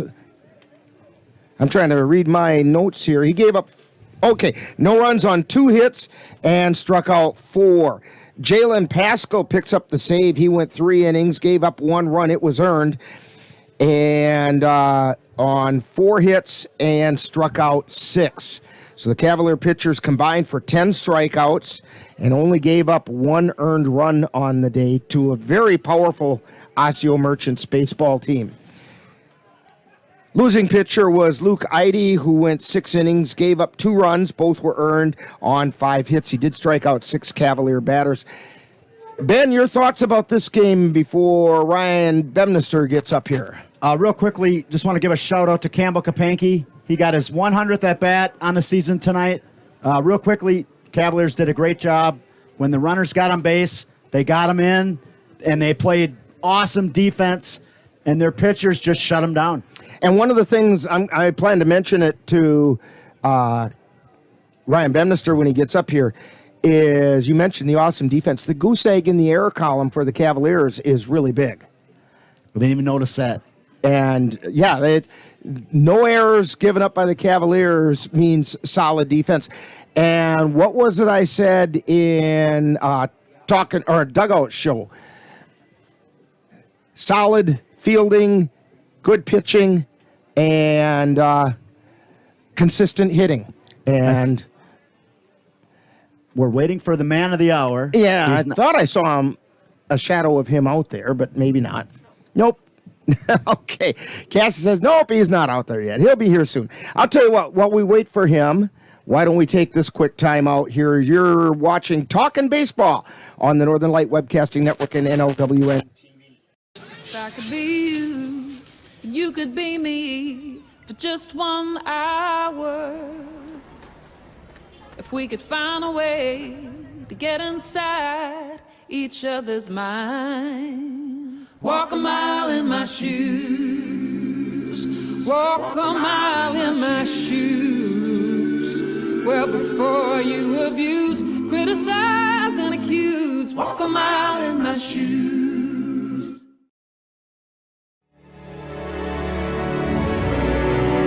The Eau Claire Cavaliers would like to take veterans out to the ball game. That's right. As a thank you for your service, any veteran of the United States military can receive a lifetime pass for free admission to all Cavalier home games. Just come to Carson Park with your veteran identification, and the Cavaliers will issue you a free lifetime pass to all Cavalier home games. That's just the Cavaliers' way of saying thank you for your service. Back here at Carson Park, and we've got Cavalier manager Ryan Bemnister with an ear-to-ear grin on his face right now. And, hey, that's a big win. That's a huge win. That was a lot of fun. That's a hell of a ball club down there. When I talk about ball club, that's both of them. I mean, seriously, we're going to see those guys again, in a week or so here in the playoffs, I hope. And I was just doing the math quickly in my head because I believe you knocked them out of the number 1 seed tonight, which means they'll be the number 2. And I think the Cavaliers are kind of on track to maybe pick up that number 3, which means you're going to face them down in Osseo on the 2nd of August. Hey, there we go. That sounds great. Bring them on. Let's but you know what? Nothing's better than watching 2 really good baseball teams just go at it. And that's what we had tonight. Yeah. Great pitching on both sides by both teams, stuff like that, with ID and Byam and stuff, and then with Lucas Costley and Jalen. And Jalen, that kid pitched 1 inning, goes to the dugout and says, I'm done, my arm's tightening up. I'm like, all right, we'll get somebody ready, so we're getting bullpen going, all this other stuff. And then Costley had a word with him, and then he kind of looked at me, he goes, I'm going to go batter by batter. Oh, well, he did batter by batter, he did just fine, I think. So But we had Milner on the ready. We had Jackson on the ready. Tyson was ready to go. I told those guys, if it takes 5 pitchers to finish this game, we will. So, and Jalen, if you put one more guy on in the 9th there, Milner is going to go in and finish it for us. So, but Pascal just reared back and threw fastballs at that point and popped that glove and got that third out. That's all he had to do. I mean, they weren't catching up to his fastball, especially with all the junk they saw from Lucas. You know, Lucas throws pretty good, but Jalen's got another level of speed. And it's just good because Jalen doesn't mix it up as much and as good as Lucas, so it's just a great combination between those two guys on the mound tonight. And it was a nice, I mean, you don't get a lot of 3-inning saves anymore, but that's what we got tonight out of Jalen.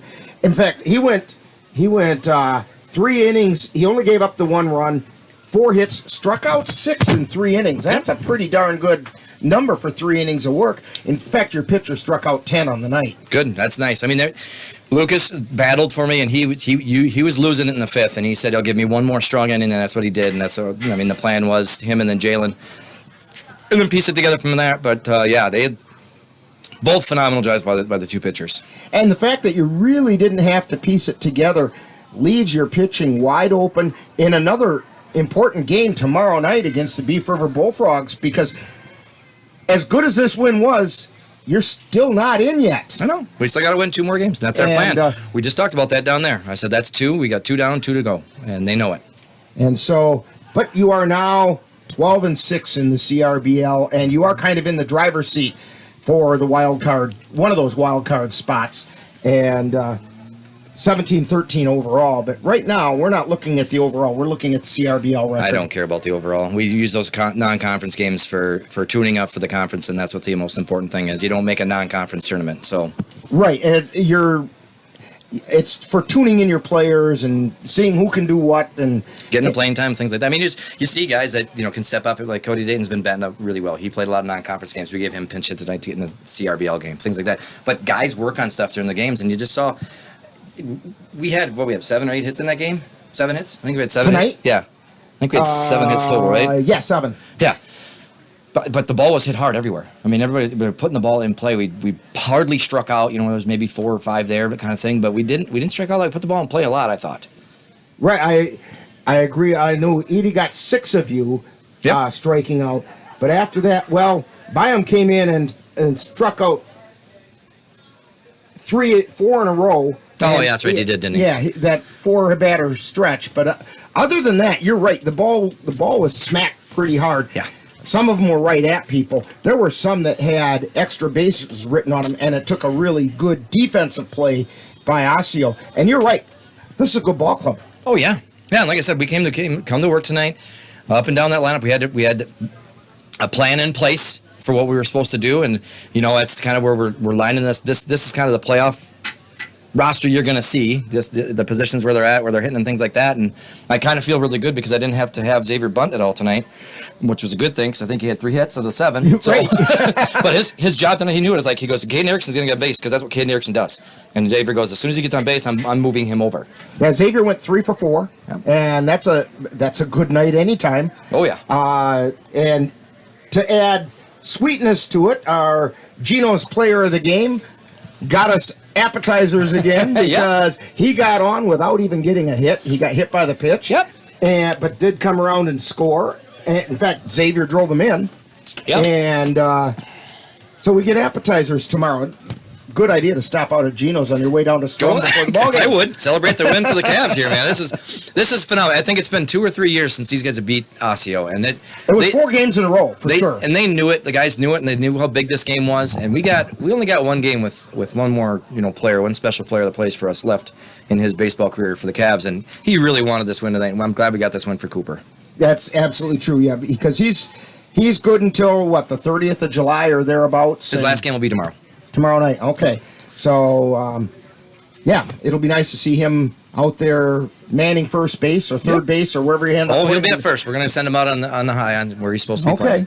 And, in fact, after that ball game, why don't you bring Cooper with you for this post-game chat during Talking Baseball, and we'll spend a couple minutes with him as well. I can do that. I can arrange that. I know the guy. I've run into him a few times. So, well, congratulations on a really big win tonight, 3-1 over the Osseo Merchants. And we'll have more talking baseball right after this timeout on the Northern Light Webcasting Network and NLWN-TV. Regardless of where you are on your path to retirement, you can still take charge of your financial future today.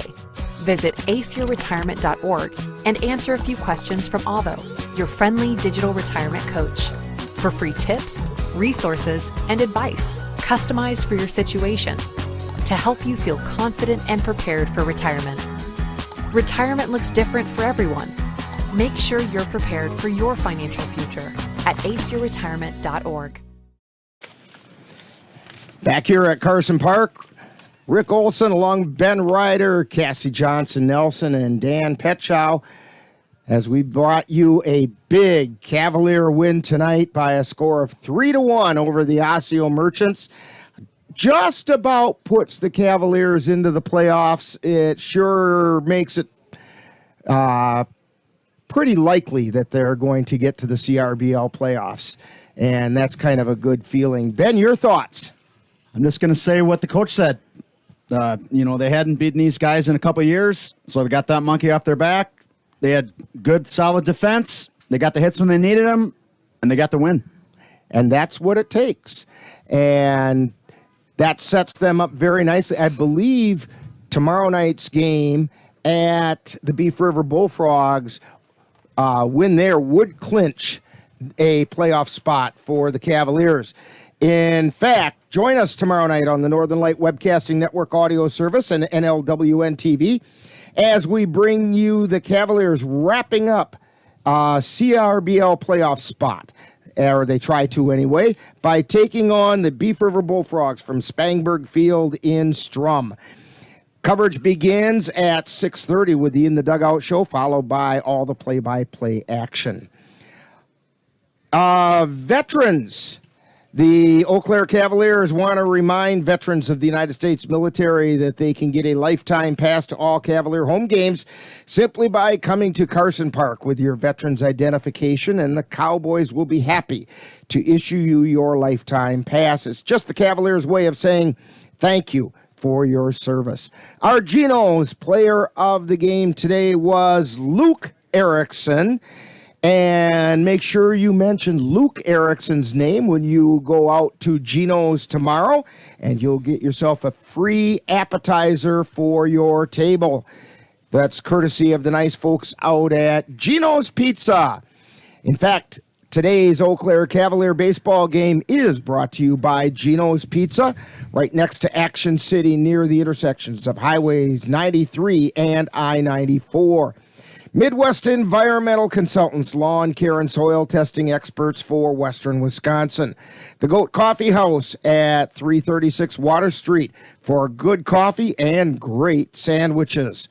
Mom's Restaurant and Pub in Colfax, comfort food the way Mom used to make it. Menominee Eye and Optical with quality personalized care for you and your family. Mama Squirrels.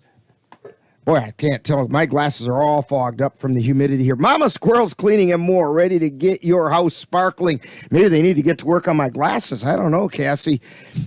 And your Napa Auto Parts store at 3580 Mall Drive in Eau Claire. Slayton's Technology Service, the official IT provider for the Northern Light Webcasting Network. And Royal Credit Union, where they're different in a good way. Be sure to thank these fine sponsors for bringing you Eau Claire Cavalier Baseball on the Northern Light Webcasting Network and NLWN-TV. So for Ben Ryder and Cassie Johnson Nelson, Dan Petchow, this is Rick Olson. That final score once again, Eau Claire Cavaliers 3 and the Osseo Merchants 1. You've been tuned to Talkin' Baseball on the Northern Light Webcasting Network and NLWN-TV.